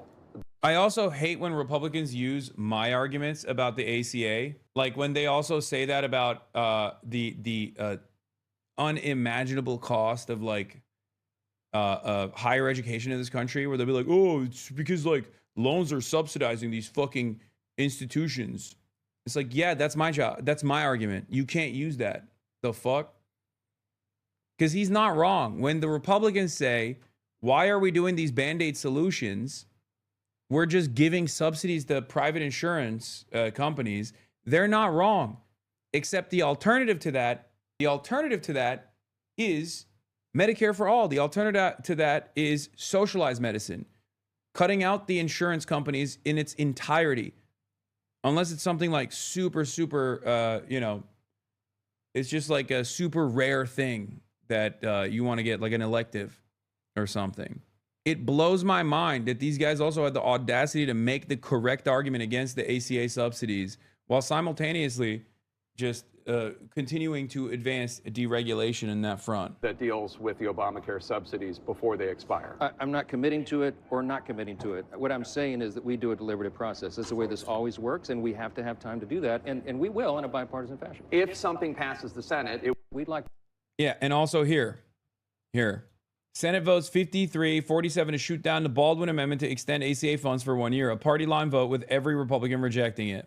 An important vote in this series is Tammy Baldwin's proposal to extend ACA expiring funds for 1 year is structured as a motion to table, i.e. scrap it from the amendment tree, but it'll show the appetite or lack thereof in the Senate to address this issue. What an utter humiliation, dude. News, House Democratic leadership is officially whipping no on the bill to reopen the government. Average monthly SNAP benefits is $177 a person. The average ACA benefit is up to $550 a person per month. People want us to hold the line for a reason. This is not a matter of appealing to a base. It's about people's lives. Working people want leaders whose word means something. Yeah, stop criticizing them. The GOP gave them their word. Is not fucking good enough for you? I know you're saying that as a joke, but there are people who unironically have that opinion. And of course, while the Republicans have openly said that they're just not doing the ACA subsidies at all by vote, which is the least surprising thing of all time. It's the least surprising thing at all time. What's really interesting about this process also is the Republican line of attack against the Democrats. And once again, the Democrats have given the Republicans a gift-wrapped opportunity to say the truth.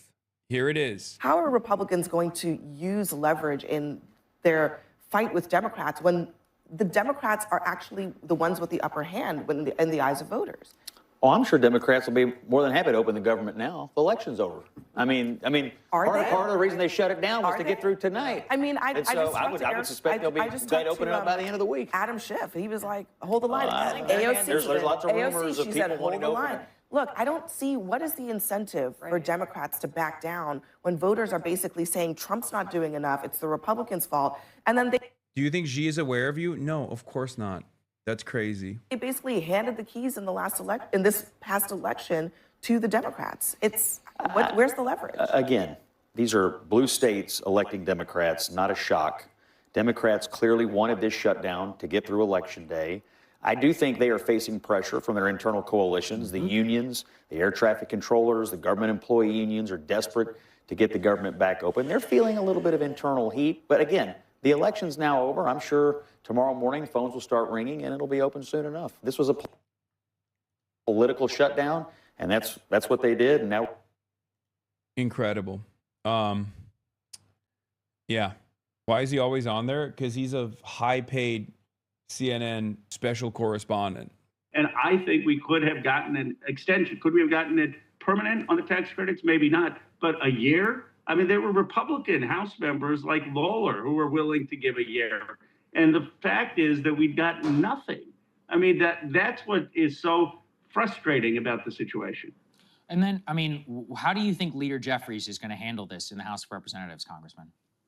So far, he is saying that we're going to fight it with any procedural vote we can. I mean, we need a few Republicans to break. They may break, depending on what the bill is. So the Democrats in the House are going to stay united and fight for the stopping the premium increases.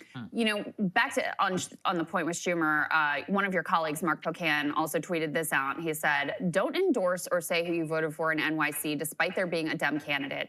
Get Dem senators to negotiate a terrible deal that does nothing real about healthcare. Screw over a national political party. Profile of courage of." Profile, I think he meant to say profile of courage, ? Next.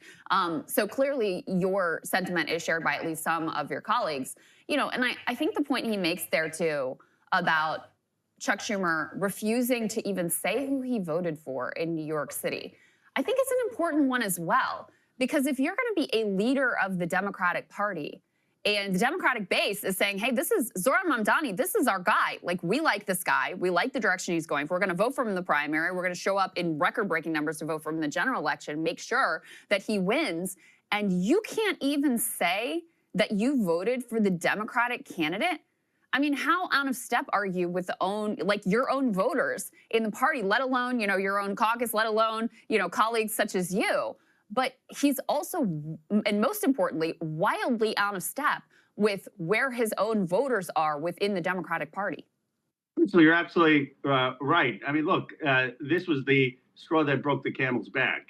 You had Chuck Schumer cheerleading into the war in Iraq. You've had Chuck Schumer cheerleading for a blank check to Netanyahu. You've had Chuck Schumer betraying us on the first shutdown. You then had Chuck Schumer given multiple opportunities after Zohran won the primary to at least endorse him, even if it was a pro forma endorsement. He doesn't do that. And now he's not even willing to fight to make sure that the ACA subsidies don't increase. So to your earlier question about, are there difficult questions on SNAP benefits and troop pay? Of course there are. And maybe if this was the only context, Chuck Schumer would have some grace and goodwill and say, okay, we disagree with this deal, but it's not enough to call for you to step down. But this is the culmination of someone who just doesn't get it, who doesn't get how much people are hurting, who doesn't get where the base of this party is, who doesn't get how upset this party has been that we're giving all this money to overseas wars and not doing healthcare here, who certainly is never going to support Medicare for all. He's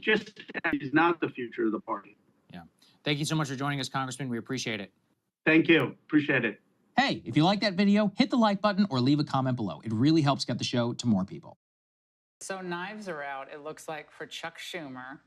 Ro Khanna is already calling for him to be replaced. What message do you have for Schumer tonight? Well, I think he made a mistake in going too far. Going too far? How? Well, he just went too far. He thought he could break the Republicans, and the Republicans broke him. But he did think that we have good policy, they have bad policy. And there's something, I don't know if it's Trump derangement or are they just crazed. They're like crazed lunatics. But, we have just great policy. It's literally not. I mean, it's just, they aren't even an opposition, bro. I know. I already covered this. Republicans have predicted that the Democrats would cave on the government shutdown. They're not. They're not an opposition party. They do not behave like an opposition party.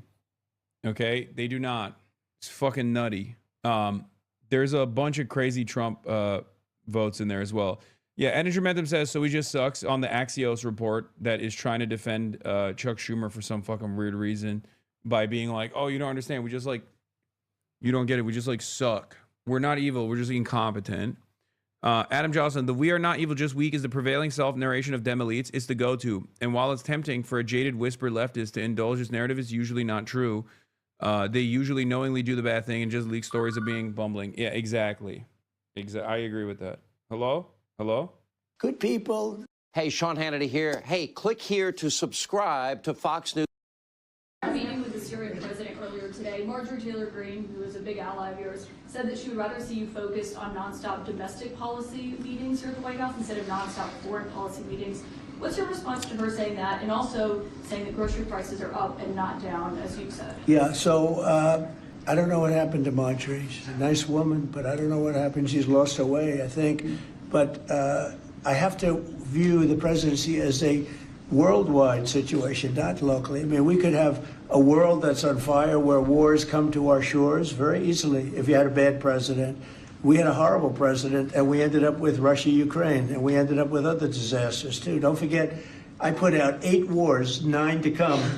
I think I'll get the other one taken care of, but I put out 8 wars. And look at the damage that Russia, Ukraine has done to us as a country. I mean, we spent $350 billion. We're not spending any money anymore. Now they pay us through NATO. You know, I got NATO to go from 2% to 5%. Well, that's very important. When you're president, you really sort of have to watch over the world because you're going to be dragged into it. Otherwise, you're going to be dragged into a world war. I think if I weren't president, first of all, that war would... Might as well say whatever the fuck he wants, honestly, at this point. He can say whatever he wants. Who's going to push back? Who's going to be like, no, you're wrong? Who? You know? Who's going to say, no, I don't think so? Does that even fucking exist? Yeah, MTG wants to run. MTG wants to run as possibly for president, it seems. Here, Matt Iglesias also had an interesting take, which is surprising to say. I think if you want to understand what the minority Senate Dems who are supporting this deal are thinking, you actually do have to set the politics aside. They're concerned about the harm the shutdown is doing and high-mindedly want to bring it to an end. Interestingly stupid. I would say it's true that the shutdown is causing harm, but the public is blaming Trump and he's crashing out and picking intra-party fights about the filibuster to try to save his ass. But the Dems don't necessarily all believe their own story about blame and feel guilty. I don't think so. I don't think these are like real human beings. I just don't. I respect that perspective, and I want someone somewhat reserved judgment until I understand more of the details of what's in the appropriations bills. No, I think that if they recognize the harm and also simultaneously understand that the people are blaming Trump for it, which you're supposed to blame, the blame is being appropriately directed at the Republicans, but you still care about, like, you know, saving the citizenry or something, right? And you're too pussy to fight back, you wouldn't have delegated the responsibility of the continued resolution to the 8 senators that are high-ranking, older, and don't have any additional career ambitions or won't be primaried until 2028 or even in 2030, okay? If that was the case, then John Ossoff would be the spoiler. John Ossoff would be the one who is like saying, no, I care about my people, okay? I care about the people. We have to fucking open the government. They know. They know that this was a fucking unpopular decision. That's why they swung. That's why they ensured that the people that were actually engaging in this act were people who were not going to be contested until far later. That's it. I've seen the senators who negotiated this deal characterized as moderates, but when I talk about moderation, I mean take positions the public agrees with, not be feckless on political process. Much more aligned with the Auchincloss perspective. Even when Matt Iglesias has an agreeable take, he still finds a way to be impossible to agree with. Senator Schumer has failed to meet this moment and is out of touch with the American people. The Democratic Party needs leaders who fight and deliver for working people. Schumer should step down. Hell yeah. Congressperson Rashida Tlaib. And yeah, by the way, Brian Kilmeade asked Senator Shaheen on whether or not Schumer was kept in the dark about this or whatever. And they said, no, of course not. Of course he knew. Also, here's Angus King. Well, Joe, you have to go back to what the strategy was at the beginning of the shutdown. There were 2 goals, both of which I support. One was standing up to Donald Trump. The other was getting some resolution on the ACA premium tax credit issue. The problem was the shutdown wasn't accomplishing either goals, and there was practically, well, there was zero likelihood that it was going to. In terms of standing up to Donald Trump, the shutdown actually gave him more power, Exhibit A being what he's done with SNAP and SNAP benefits across the country. Oh, by the way, Joe, you're going to love this. Guess who's getting paid during the shutdown? Not the park rangers or air traffic controllers, the ICE agents. Under special law, under that big, awful bill that they passed last summer, the ICE agents are being paid. Nobody else is. So standing up to Donald Trump didn't work. It actually gave him more power. Well, Joe, you have to go back to what the strategy. Oh, wow. Oh, well, I guess just give him the country. I mean, we already have. Whether I say, whether I do this snide remark or not, it doesn't even fucking matter, you know? Oh, I guess just give them the country. Nothing else to do here, you know? It's just crazy because you know they can be united and actually release angry statements and actively fucking fight. It's just only directed towards their left flank. And the more loud their left flank candidates get, the more snide these fucking assholes get. What is this? Wow, Hassan, you're a huge hit with the Chinese. I've never seen them this excited with an American vlogger. Where are you seeing that? Hell yeah. I mean, I love that. That gets me stoked. God, it's so fucking... Everything is so ass. Today at the flag thing? Oh, hell yeah. Your China trip is a big deal on Xiaohongshu. Chatter is lying because Speed was getting mobbed. Yeah, that's by the end of his trip he was, and I don't think that's gonna happen to me. I'm not gonna be as like poppin'. Let's be real. I mean, he was on national television in China. Like it was. I mean, he was the first to go crazy mode. You know, look. Yeah, there's a lot of fucking videos out there. Look, check out the comments here on the monument. This guy seems quite interested in China, and his friends just seem to be playing along, forcing a smile. That's funny. I can't see the comments because I mean, I have a Bilibili account, but I don't know what the login is. Anyway, Dems just took the heat off Trump. Yeah, they did. Dems were the ones fighting for our healthcare while the Trump admin held payments hostage in defiance of court orders. Incredibly powerful messaging. Now Dems are bumbling fools who created all this pain for nothing. This is how it plays out. That's why I'm mad. It's true. It's true. I cannot believe we just had the longest government shutdown, and it was for basically nothing. The next time Democrats have a trifecta, they have the House, the Senate, and the White House, they're probably going to try to pull the filibuster themselves to get a couple of new states in, to get more electoral votes, et cetera. His threat to end the filibuster, I think, scared the heck out of a lot of Democrats. But also his focus on Obamacare and the incredible unaffordability of the Affordable Care Act is becoming very clear. That was the main sticking points of Democrats. They wanted the incredible unaffordability of the Affordable Care Act is becoming a sticking point for the Democrats is crazy because they have no alternative. Like they literally do not have an alternative. They're not actually suggesting that like they end up pushing for comprehensive healthcare reform or socialized medicine or anything. They just don't have a plan. They just want to talk shit. It's fucking insane. At least $1 trillion, if not more, primarily to bail out a system that we were told was going to lower prices. Instead, prices have increased 96%. They wanted that money without reforming it. They just wanted more money into it because they don't want to change it. You know what was so ironic about that, though, at the time last week? Tell me, Alanis. I'll make it quick. So Obama was speaking because he was trying to help out candidates in mayoral and gubernatorial races on the East Coast. So you had him talking, and then you had Democrats holding out in the longest in our history government shutdown over Obamacare and how broken it is and how nobody can pay for it. So what would have happened if Obamacare wasn't jacked up and oversubsidized during the pandemic? Would rates have skyrocketed later this year? Yes, they would have, absolutely. So that just goes to show you the program was overwrought, and that the rate hike and the pain that people are going to feel who thought that they could rely on this new government subsidy, they are now completely left in the cold by something. This was a can that was kicked.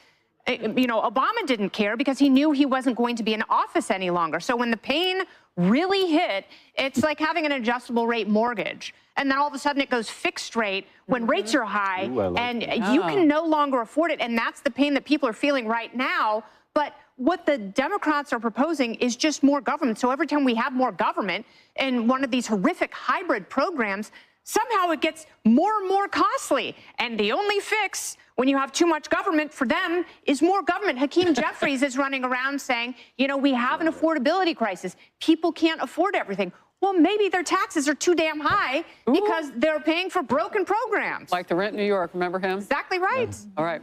A column in the New York. Yeah, no, it's the taxes that are too damn high. We need to cut the fucking corporate tax rate further. Unprecedented amounts of income and wealth inequality in this fucking country, and these guys are still talking about taxes. Where do we go? Like, what do you want? What do you want? What do you want to get to? Where just like the working poor just literally can't afford anything? Is that what we want to do? What do you get for breakfast? Nothing. I just got coffee. They want to just melt the poor into biomatter. They want to make AI. They want to get AGI done so they can just fucking start melting the poor. I swear to God, if these fucking billionaires actually got AGI, they would just start killing the poor. They would be like, yeah, we should just hunt them for sport. You know?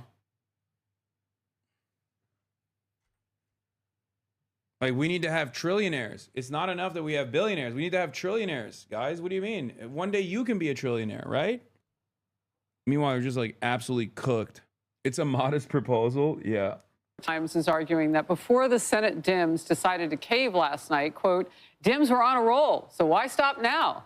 The piece explains, though, Democrats were winning this one. Polls showed that most voters blamed Republicans, not Democrats, for the current. I just cannot believe it. Like, I can't. Like, I don't know why I shouldn't say I can't believe it, because, like, this is what I've argued about the Democrats for years at this point. But it just still feels unbelievable that they literally said, oh, no, things are going too good. Let's fuck it up, dude. I mean, it's something that I called ahead of time, and I still can't believe that they leaned into it. It is bizarre. It doesn't make any sense unless you're just like, no, we want to suck shit. We want to be dog shit. We want you to spit on us when you see us walking down, okay? Walking down the street, we want you to be like, fuck you. It wasn't good for a lot of normal people. Brother, understand something. Nobody wants the fucking government to be shut down, dipshit. You think I think it's awesome that fucking air traffic control is reduced to like 0 people in certain towers in the country? Do you think it's awesome that people are working without pay? Like hundreds of thousands of people are working without pay? No. But there's 2 sides to every fucking negotiation. And in terms of like the political gamesmanship, people understandably were frustrated with the Republicans, because the reason why the shutdown took place is because the Republicans did not want to extend the ACA subsidies, making it impossible to afford healthcare for 24 million Americans. What do you mean it wasn't good for a lot of normal people? I don't mean that it was awesome. I don't mean that it was sweet. But a lot of people correctly were placing the blame on the Republicans. And not only that, but the Republicans leaned into it. They leaned into the mania. They leaned into the evilness. They were like, oh yeah, you want healthcare to be relatively affordable, even though it's like incredibly fucking expensive for 24 million Americans? Well, guess what? We're also going to starve 42 million Americans. It is fucking insane. Down. And last week's Democrats wrecked Republicans in the elections, and Trump blamed his party's losses in part on the shutdown. Democrats were riding higher than they have been in months. It's worth noting the headline, Democrats were on a roll, why stop now, was changed. It now reads, what were Democrats thinking? Cheryl. Because they made the wrong bet. Let's see what Tim Miller had to say, okay? Ready for my most controversial takes yet? The Dems won the shutdown fight. This fold won't matter at all in the next year's midterms, but making the GOP own the dog shit BBB tariff health policies will. Okay, that would have happened with or without the shutdown. That's crazy. That doesn't mean it's a winning moment to just like push the government to a shutdown only to get no concessions out of it, and then just like what? Create chaos and instability for 40 days for no fucking discernible reason. This is an entirely separate thing from the shutdown. This is not an example of Dems not fighting like Republicans. This is a longer shutdown than anything the kamikaze Tea Party ever did. The people who are mad about, yes, because the Tea Party has nothing to fight for. The Democrats did have something to fight for, and for once they were actually fighting for it. It was crazy to see. Again, the Tea Party will actively tamper bills because they're like, we don't want any fucking funding. Like, we don't want any increases in funding, okay? That's an insane reason to try and shut the government down. It's a very unpopular reason to try and shut the government down. We're not talking about 24 million people losing health care. The people who are mad about this are a small subset of the electorate that treat politics like sports, and it's possible that they're crying about the fold will contribute to snatching defeat from the jaws of victory. There was no path to getting the Obamacare subsidies back because the GOP controls everything and was never going to do it, and they are fake populists. Dems should run against them on that topic, and they have a great case study now. MTG helps with that. The fact that there was no getting Obamacare subsidy extension endgame was obvious at the start, and anyone setting that expectation was lying to people. Okay. This unironically means the Democrats are still dog shit then. They should have never shut the government down then at all. They should have just passed the CR and moved on and been like, sorry, there is nothing we can do about it. So it's not even a... So the original premise here is still fucking stupid. You're undermining the argument that you're trying to present. And the reason why you're undermining the argument that you're trying to present is because there is no argument. There is no way to message out of this. Okay? If the Democrats had held strong and gotten concessions because the Trump administration was getting unimaginably unpopular, there was so much discontent that they were like, all right, we have to do something about this. And it was getting there anyway. Then they would have looked like fucking victors. They would have saved 24 million people's health care. They would have continued SNAP funding, like claw it back piece by piece. They would have galvanized the base. They would have shown people that if you actually push back against these fucking corrupt, authoritarian charlatans, they inevitably concede. But they didn't do that. And they taught everybody the worst lessons, that the Democrats don't have your back and they will do something silly. I can't believe it. Him trying to intellectualize this L, meanwhile, the actual takeaway, yeah. Why did the Dems fold when the shutdown was hurting Trump? Matt Iglesias says it's because they felt guilty. The public blamed Trump, but they blamed themselves and felt bad. If true, that's clear indication that they lacked the requisite fortitude to play political hardball. I mean, that's an idiotic assessment. They did not fucking feel bad. That's ridiculous. Oh, they actually felt bad. Sure. On Obamacare, you raised several times during this shutdown debate that it's clear. Someone should tell Trump that if he actually wants to erode Obama's legacy, he should do socialized health care. Okay? Someone should be like, Mr. Trump, Mr. President, do you really want to make Obama look bad? Do socialized health, do the public option. Shred it. Shred the private healthcare industry.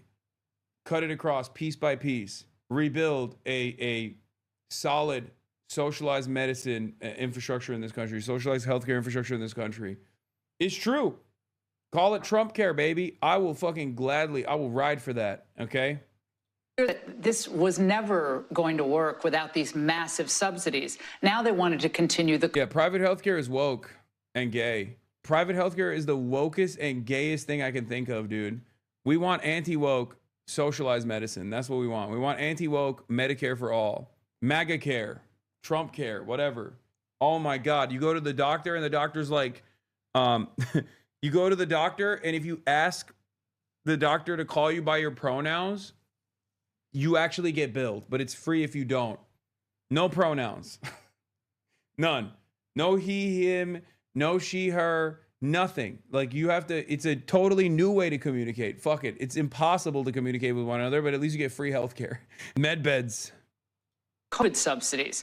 So given the fact that Obamacare really can't survive as they thought without these subsidies, what next? Well, I watched Obama from when this thing came about. As you know, I opposed it very strongly. Unfortunately, we had a couple of negative votes, which should never have happened. But I said it's going to be a disaster, and I was exactly right. The premiums have gone up like rocket ships, and I'm not just talking about recently. I'm talking about for years they've been going up.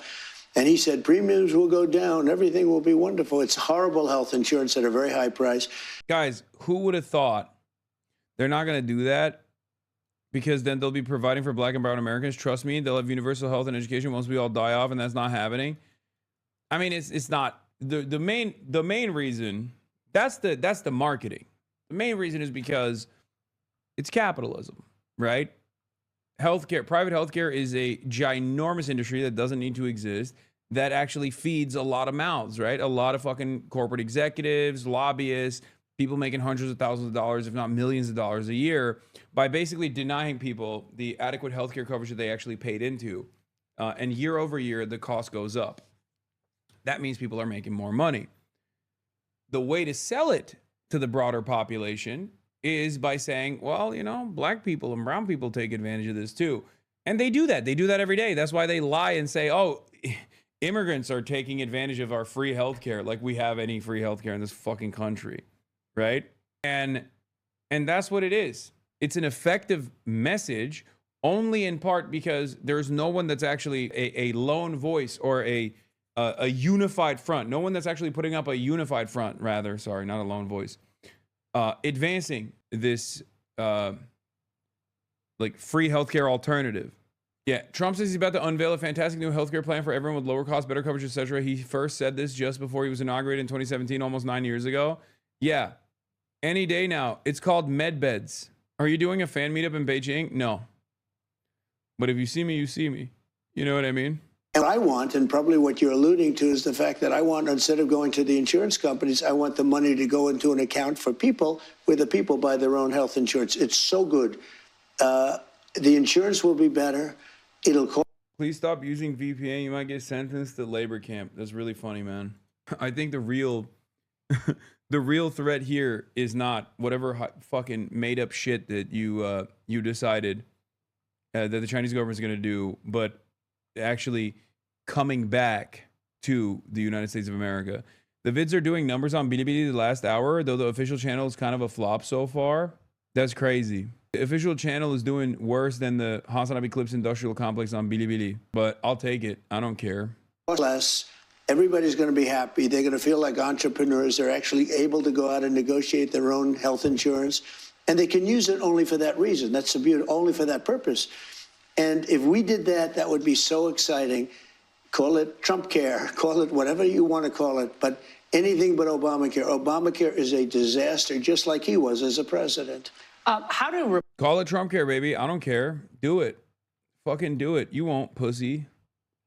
I'm skipping the Marjorie Taylor Greene thing. Will be unaffordable for working class Americans, middle class Americans, and everyday Americans to be able to go see a doctor when they need one.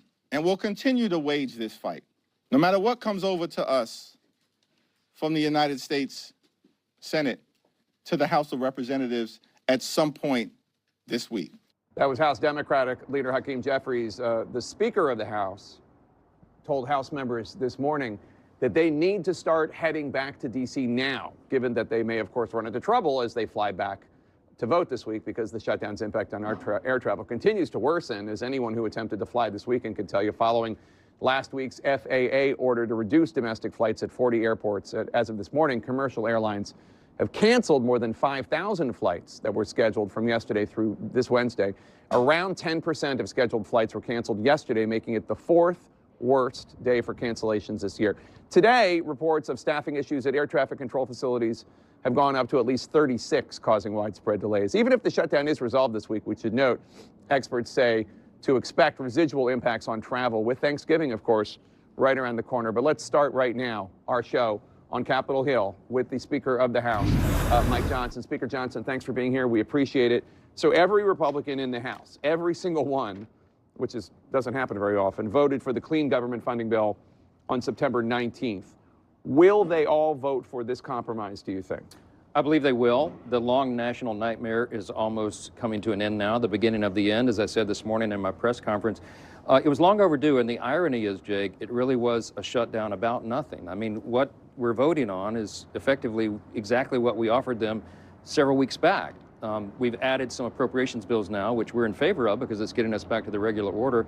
We'll take care of some other details, but I don't think Chuck Schumer got anything out of this other than a political show, and sadly, I think that's what he was after the whole time. So a source on today's House GOP conference call said that you told members that you're hoping for a Wednesday House vote to reopen the government. The shutdown, air travel chaos, obviously, is a, you know, you can't predict that. It's a challenge for us, for sure. I'd like to vote tonight after the Senate is done, but it takes everybody a while to get back. We have people come from the West Coast. We have a member flying in from Guam, so he has 20 hours just to get to the West Coast and then get here. So we've got to get everybody back. We're praying that they can make it through the chaos that all the other American people have been made to suffer through because of this needless political show that the Democrats have been engaging in. But you'll wait until you have the votes before you have the vote. We need to get everybody back. I mean, everybody in both parties, and I've told them to start the travel earlier today. So I expect and hope that we'll have everybody here. So the Senate bill is setting a date for a Senate vote on extending the Obamacare subsidies, which are set to expire at the end of the year. You have not committed to a separate House vote on the issue. 13 of your most vulnerable members, as you know, wrote a letter to you saying that after the shutdown, quote, we should immediately turn focus to the growing crisis of healthcare affordability and the looming expiration of the Enhanced Affordable Care Act premium tax credits. While we did not create this crisis, we now have both the responsibility and the opportunity to address it. That's 13 members. Are you going to listen to them? Yeah, I've been in contact with those members and all of our members throughout the entire ordeal that we've been going through. This is a very important point. We were always open to sitting down to negotiate and talk through how to reduce healthcare costs. It's a crisis for the American people. The cost have skyrocketed.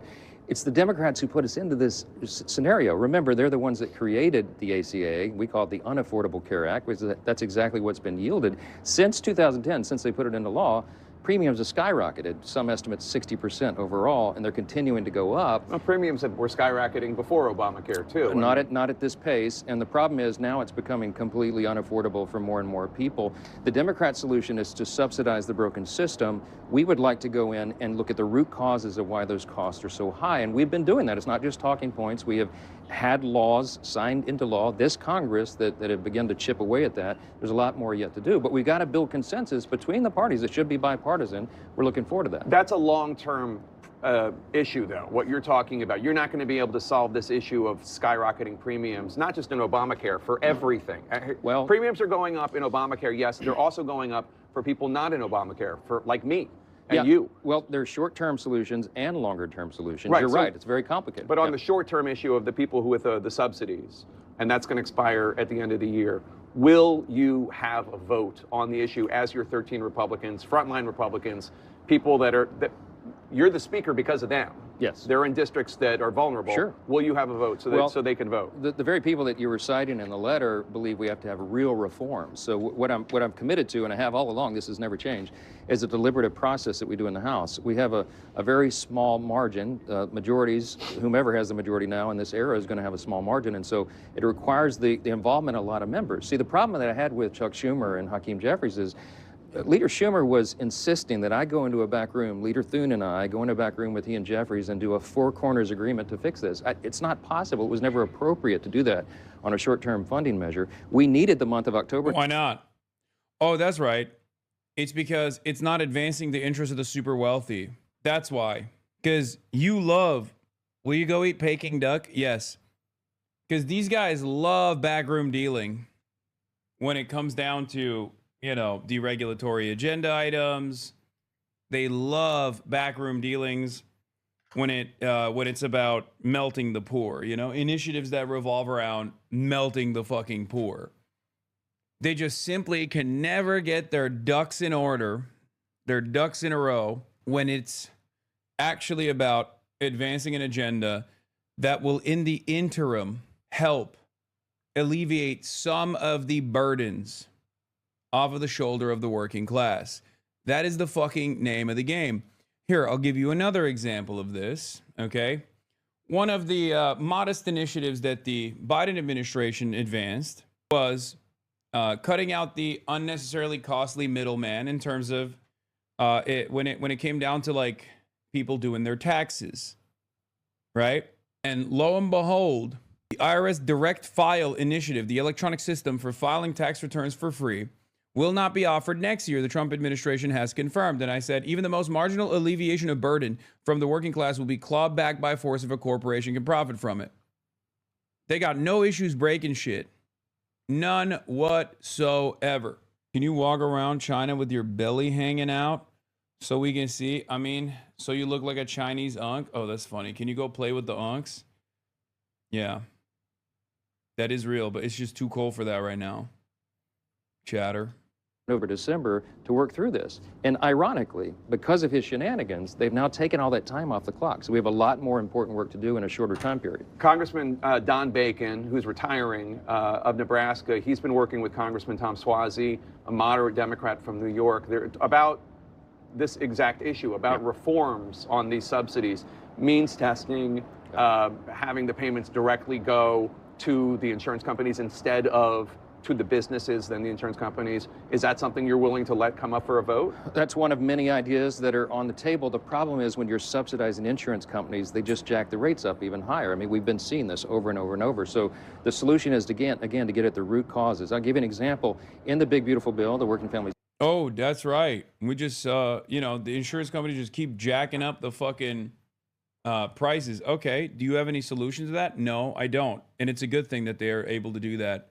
We should actually deregulate this further, you know, so that we can let the free market do its thing. Tax cut, we had the Medicaid reforms. So as we've discussed many times, what we did was we went in to eliminate the fraud, waste, and abuse and drive down the cost. The CBO, the Congressional Budget Office, evaluated that and said, you know what, that's right, it will achieve that. It'll save $185 billion for taxpayers because you got ineligible enrollees off the system. We need to do that same thing across the board through healthcare. We tried that in the big, beautiful bill when it went over to the Senate in the House version. We included a cost-sharing reduction program that would have reduced premiums 12.7% overall on average nationwide. Yeah. The Democrats fought in the Senate to take it out of the bill. So there are a lot of ideas that we'd like to bring back to the table because that will actually solve the problem and not just subsidize insurance companies. So you're not committing to bringing up a bill that deals with the Obamacare subsidies before they expire? I'm not committing to it or not committing to it. What I'm saying is that we do a deliberative process. That's the way this always works, and we have to have time to do that, and we will in a bipartisan fashion. If something passes the Senate, it would only pass on a bipartisan basis. Yeah. Would you bring it up?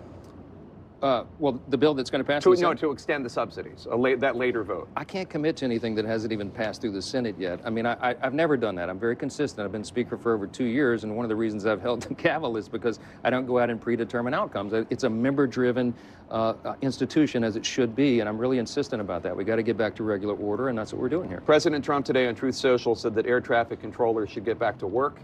He said he's going to recommend a $10,000 bonus for any controllers who took no time off. And he said, well, anyone who doesn't show up will be substantially docked.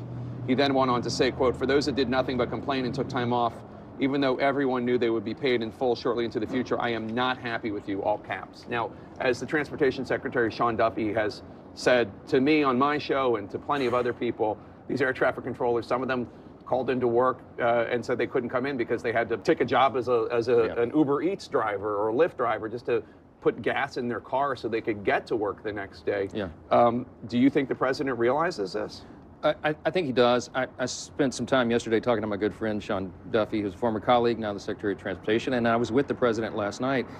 We have a lot of sympathy for the people who have, at great personal sacrifice, gone to the towers, gone to work, and done their job. The president wants to reward that, and that I appreciate that sentiment. It would take an act of Congress, I'm sure, to make that happen, but it's the right idea. But he says, I am not happy with you, all caps. I mean, well, look, on an individual basis, there may be some people that abuse the program, but I mean, it wasn't just air traffic controllers, of course. I mean, we asked Border Patrol agents, TSA agents, and many other categories of federal employees, including all the employees that keep this place in operation. Right, Capitol Hill police officers, right? All of them, the ones that are protecting us right now. I mean, they've been working without pay, and so we have great sympathy for them. We'd like to reward that any way we can. It's a patriotic duty that they filled for their country. When the House returns, so I guess presumably Wednesday, if your prayers come true Wednesday, yes. When are you going to swear in Congresswoman-elect Adelita Grijalva of Arizona, who was elected way back in September? Yeah, just as I promised, as soon as we get back to legislative session. So, I mean, before we have this vote that we're talking about, she'll be administered the oath. After the House gavels in, but before the vote? Right, yeah, sure. As soon as we get started, yeah.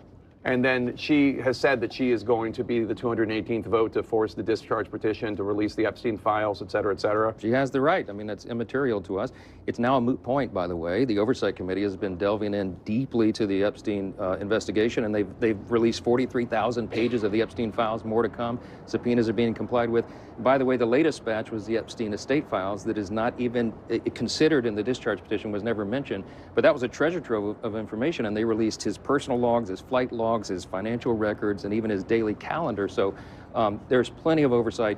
All of that information is going to be released to the public. The only thing they're redacting, Jake, is the names of the innocent victims. Sure. And we insisted upon that, and everybody of common sense understands why that is. Of course, the survivors.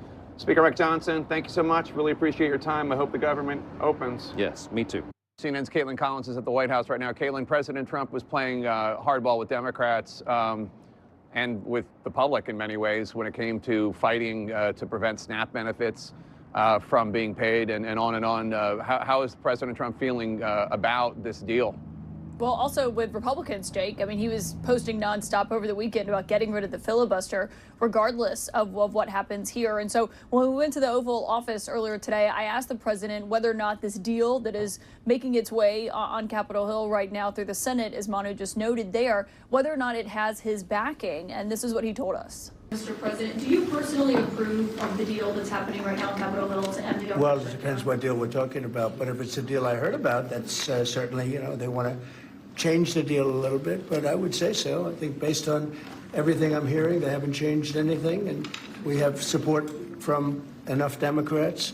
And we're going to be opening up our country. It's too bad it was closed, but we'll be opening up our country very quickly. Now, obviously, Jake, for the government to be fully reopened, it's got to make its way through the Senate, then go over to the House, which has not voted in nearly 2 months before it comes over here for President Trump's signature there. But he was signaling that, yes, they do have the Democrats on board for this. And Jake, as Manu noted, the Democrats are not getting their chief demand here, which is an extension of those ACA subsidies. And the president mentioned that and referenced that in the Oval Office earlier because there were 3 Republican senators standing there by the Resolute desk, Senator Katie Britt, Jim Risch, and Lindsey Graham. And he said that Republican senators are going to be working on a health care resolution here. He said working very hard on that in a short order. But Jake, obviously there's huge questions of what that's going to look like. How ironic if the Freedom Caucus or Libertarians fuck up the vote, there's no shot. They didn't do it last time either. CNN, was a shutdown worth it? Hakeem Jeffries says yes. We have waged a battle on behalf of the American people. I know. I saw that. I saw that clip. She brought the filibuster and they played a fucking clip of her asking him nothing about the filibuster. Republican. Oh, the other thing is like Bernie Sanders obviously is like anti-filibuster abolition as well, which is lame, but it is what it is. Plan here when it came to addressing these healthcare costs that have been rising, what that's going to look like. And this has obviously been something that has been, a long time saga ever since Donald Trump's first term in office. And so whether or not there is any solution in sight, given what the House Speaker Mike Johnson told you and what we've been hearing from Republicans, still remains to be seen as that deadline at the end of December of when these extensions and these of these subsidies expire. What's going to look like after that is anyone's guess right now. Caitlin Collins, thanks so much. And don't miss Caitlin on her show, The Source with Caitlin Collins. Tonight she's sitting down with Democratic Congressman Jamie Raskin of Maryland, the head Democrat on the House Judiciary Committee. That's tonight at 9 Eastern on CNN. Joining us now here live on Capitol Hill, Independent Senator Bernie Sanders. He voted no on last night's deal. Thank you for being here, Senator Sanders. I was noting that you should have those famous, mittens that you have from the inaugural meme. You're about to go cast. Unc, get some Arc'teryx, Unc. What was the jacket he was wearing that everyone was making a fucking socialist, but has a $300 jacket, by the way, type shit? Your vote on the floor of the Senate, you're going to vote no. You and Democratic Senator Tammy Baldwin of Wisconsin are going to try to force a vote to extend the Obamacare subsidies. How would that happen? Very simple. Do you need 60 votes or 51? We're going to need, on this one, 60 votes. 60 votes. All right, and it is absolutely common sense. I think no sane person wants to see 20+ million people see a doubling in their health care premiums and pave the way for 15 million Americans to lose their health care through... Why is Jake Tapper interviewing the 80-year-old man outside? This is ageist, and I can't prove it, but this is also anti-Semitic. Massive cuts. He's from Vermont, bro. He's used to it. Down to the freaking bones, This is the type of shit that Bernie rocks with. That's why he's got all the cool jackets. So all that we're doing is saying He all right, will Trump shit on is Chuck saying Schumer that, here. You know, after 4 years of being president before, after 4 He years, just straight up said Chuck Schumer represents a different vision for the Democratic Party that I do not care for, and that he's wrong. This is an incredibly powerful statement because, like, all the people that are like shitting on Chuck Schumer are, for the most part, coming from the House of Representatives. Bernie is an independent, but he's a senator. He's an independent senator that caucuses with the Democrats, that ran for president in the Democratic ticket. So for him to come out and say this is huge, okay? Out of office, after a year as president, he's now beginning to think about the healthcare crisis facing America. Very, very good. All right, why don't we just simply extend the Affordable Care Act for another year and take that year to decide what way forward for America. As you know, Jake, we are the only major country on earth not to guarantee health care to all people, despite spending twice as much per person as any other country. I happen to believe that the solution is Medicare for all, expanding Medicare to cover every man, woman, and child. It's the cost-effective way to do it. Republicans have another idea. Let's debate it. But let's address the crisis in healthcare. So there are 48 Democrats. Do I have that number right? 47. 47 Democrats. I mean, you'll need 13 Republicans. Right. Do I think we're going to get it? No, but I think we're going to put them on the record, going on record and saying, look, we're voting now to force 20 million Americans to see a doubling in their health care premiums. If they want to cast that vote, that's their business. So I had the Speaker of the House on not long ago, I mean, just minutes ago, and he said that Schumer didn't get anything out of the deal. Do you agree? Basically. Well, it wasn't Schumer. I mean, you had 8 Democrats who, for a variety of reasons, decided not to continue the fight. And needless to say, I think that was a terrible, terrible mistake. I think what Tuesday's election showed is the American people are sick and tired of Trumpism, the idea that we have a president now who is prepared to literally starve children and illegally cut back, refuse to expend SNAP money is outrageous. And the idea that you have a president now who wants to double premiums for 20 million Americans is equally outrageous. We had the American people on our side. We should have continued that fight. I think the Republicans would have yielded. Are you ever going to explain yourself? What do you mean? For what? Are you talking to Bernie or are you talking to me? Because I think we both do a good deal of explaining ourselves. Schumer voted no, or is going to vote no, along with you. He did last night. He's going to do it again. But a lot of Democrats are blaming him because he is the leader of the Democrats in the Senate. And some of your allies, like Congressman Ro Khanna of California and others, are saying Schumer should step down from his position as Democratic leader in the Senate. Do you still have confidence in him as leader of the Senate? Look, Schumer and I have very fundamental disagreements about where the Democratic Party should be. And I am strongly supporting candidates for the Senate who are not part of the Democratic establishment, who believe in Medicare for all, who are prepared to take on the big money interests and fight for working people. All right, I have a very different vision of where the Democratic Party should go. If Schumer steps down, who is going to take his place? The truth is, progressives in the Senate right now are I think there are about 8 or 9 of us. We are pretty much of a minority. I want you to take a listen to the Senate highest ranking Democrat in the Senate, Dick Durbin, who's retiring next year. He voted yes on the deal. Take a listen to what he had to say. I've served in the Senate for 29 years, and I've never... Yeah, that's the problem, man. Wait, hold on. Oh, we got plan changes. Hold on. No, March is coming up. We had a change in the plan. Our girl Stella, okay? Our girl Stella is... How does it feel to be controlled opposition? Brother, Hassan, you're owned. Desu, let the fats die. Lol. What the fuck? Wait, are the Dems capitulating on healthcare premiums to open the government? Sorry, I'm out of the country, so I'm not up to date. Yes, they did it already. Oh, my day-long follow is up. Wait, what? Oh, no. Why'd you ban him? I wanted to see. He waited for a whole day to say that. Come on, chatters. My day-long follow is finally up. Anyways, prayers up for your dog. Please try to be less of a shitty person. It doesn't make it okay just because you're grabbing your mic. What? Thank you for your brave take, chatter. We shouldn't ban people like that. That's a brave guy. He had an important political message. This motherfucker getting rage baited in China, brother. I am cooling, okay? I am chilling. I'm Bing chilling, okay? It's hard. It's hard for me to feel shitty because I'm in China. Okay, I'm Bing chilling in China. And are you guys heading out right now? Yeah, we are. Apparently, I think we were gonna go not antique shopping, but like learn about the history of antiques or something.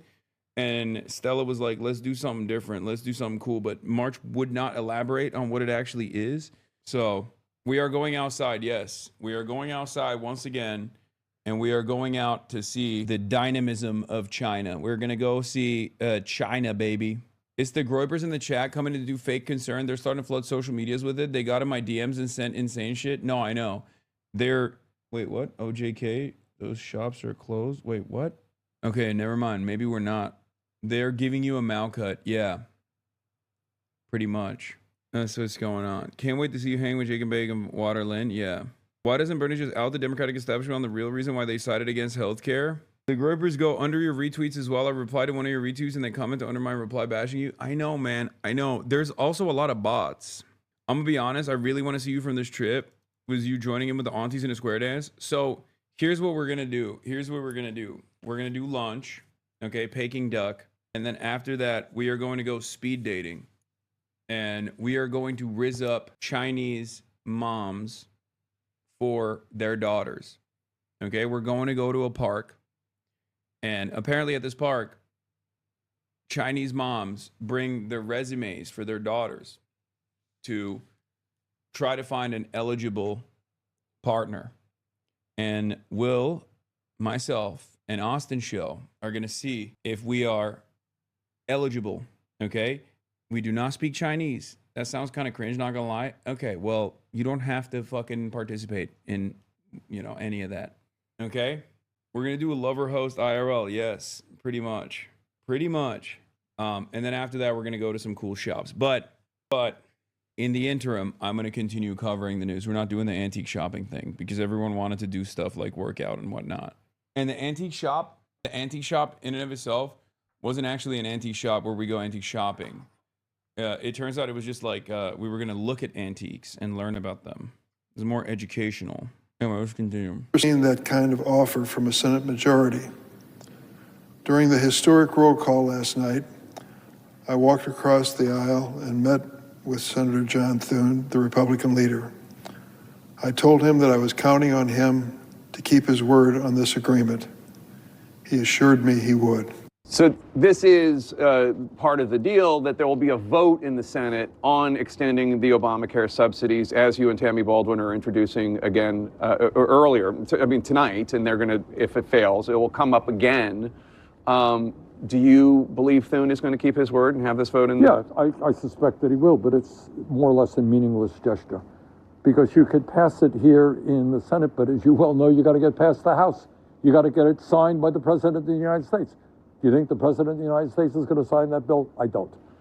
As you know, premiums are going up not just in Obamacare, they're going up for everybody. That's right. And one of the reasons that we've been told is because people are having trouble, healthy people are having trouble affording it.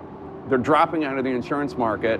And so the unhealthy people who are in the market, right, their premiums are going even more exponentially up than they would have. Absolutely. I mean, that is the... Look, that is what happens when you don't have a universal healthcare system. What we, as the wealthiest nation on earth, should be doing is guaranteeing healthcare to every man, woman, and child, and then you don't run into that problem. You're insuring healthy people, you're insuring people with cancer, etc. The truth of the matter is, right now, the function of the current healthcare system is to make huge profits for the insurance companies and the drug companies. It is a wildly inefficient, bureaucratic system that is driving doctors and patients and everybody else crazy. It is unaffordable. We need to get rid of it. In my view, move to a Medicare. Stop picking your nose, damn. No, I'm pulling my mustache. I have long, dangly mustache hairs that sometimes get annoying, and I just like pull it out. Your fellow independent from New England, Senator Angus King, was asked this morning to respond to your criticisms of the Democrats who voted yes last night. He said, his response was, "What's your strategy, man?" And, quote, "Standing up to Donald Trump didn't work." Well, maybe Angus didn't notice the elections on Tuesday. I thought that they worked pretty well. Maybe Angus is not noticing the polling, which shows that correctly people understand that Republicans control the White House, the Senate, and the House. They are holding Republicans accountable. And you got to stand firm. This is tough stuff. And Angus is right. A lot of people are hurting. Nobody feels good about this. Nobody feels good about federal employees not getting a paycheck. But we are winning, in my view. I think the Republicans are on the defensive, and in my view, it was the vote Angus cast was the wrong vote. All right, Senator Bernie Sanders, independent from the great state of Vermont. Thank you so much for being here. Thank you. You say you're fighting on the Affordable Care Act, but what do you say to your colleagues who say this isn't a fight, this is a capitulation? You're putting together, you're agreeing to a vote on a bill that it almost certainly will not become law, and you're allowing that to happen. Well, first of all, there was, as long as the government shut down, the clear statement from Senator Thune. No, we're not heading out at 10 any longer. The star doesn't seem straight. Yes, it's not. It's a bit janky, I will admit, this hat. But I fixed it. We're not heading out any longer. We're doing it later. And the Republican majority, and they control the Senate, the House, the White House, was we will not talk about health care with you. So there was no vote that we were going to get on the Affordable Care Act, premium tax credits. We have a guaranteed vote by a guaranteed date on a bill that we will write. Not that the Republicans will write, although I do think it's important for us to engage with them because we need a bipartisan bill that we know is going to get enacted to provide the relief that Americans need. And I think there's a commitment on the part of many of our colleagues to do that. But there's no guarantee this will become law. There was never a guarantee that it would become law. Well, just to follow up on that, Senator, because we understand that this vote will happen, but a vote on the extending the tax credits, it does not guarantee that it's going to happen. So how do you explain, though, to your constituents why it was? Hello, everyone. I'm Dana Perino, along with Kellyanne Conway, Jessica Tarlov, Joy Jones, and Greg Gutfeld. It's 5 o'clock in New York City, and this. That's my mood. That's my mood. You guys see that? That's my moody mood. Jessica. Damn, this guy's good.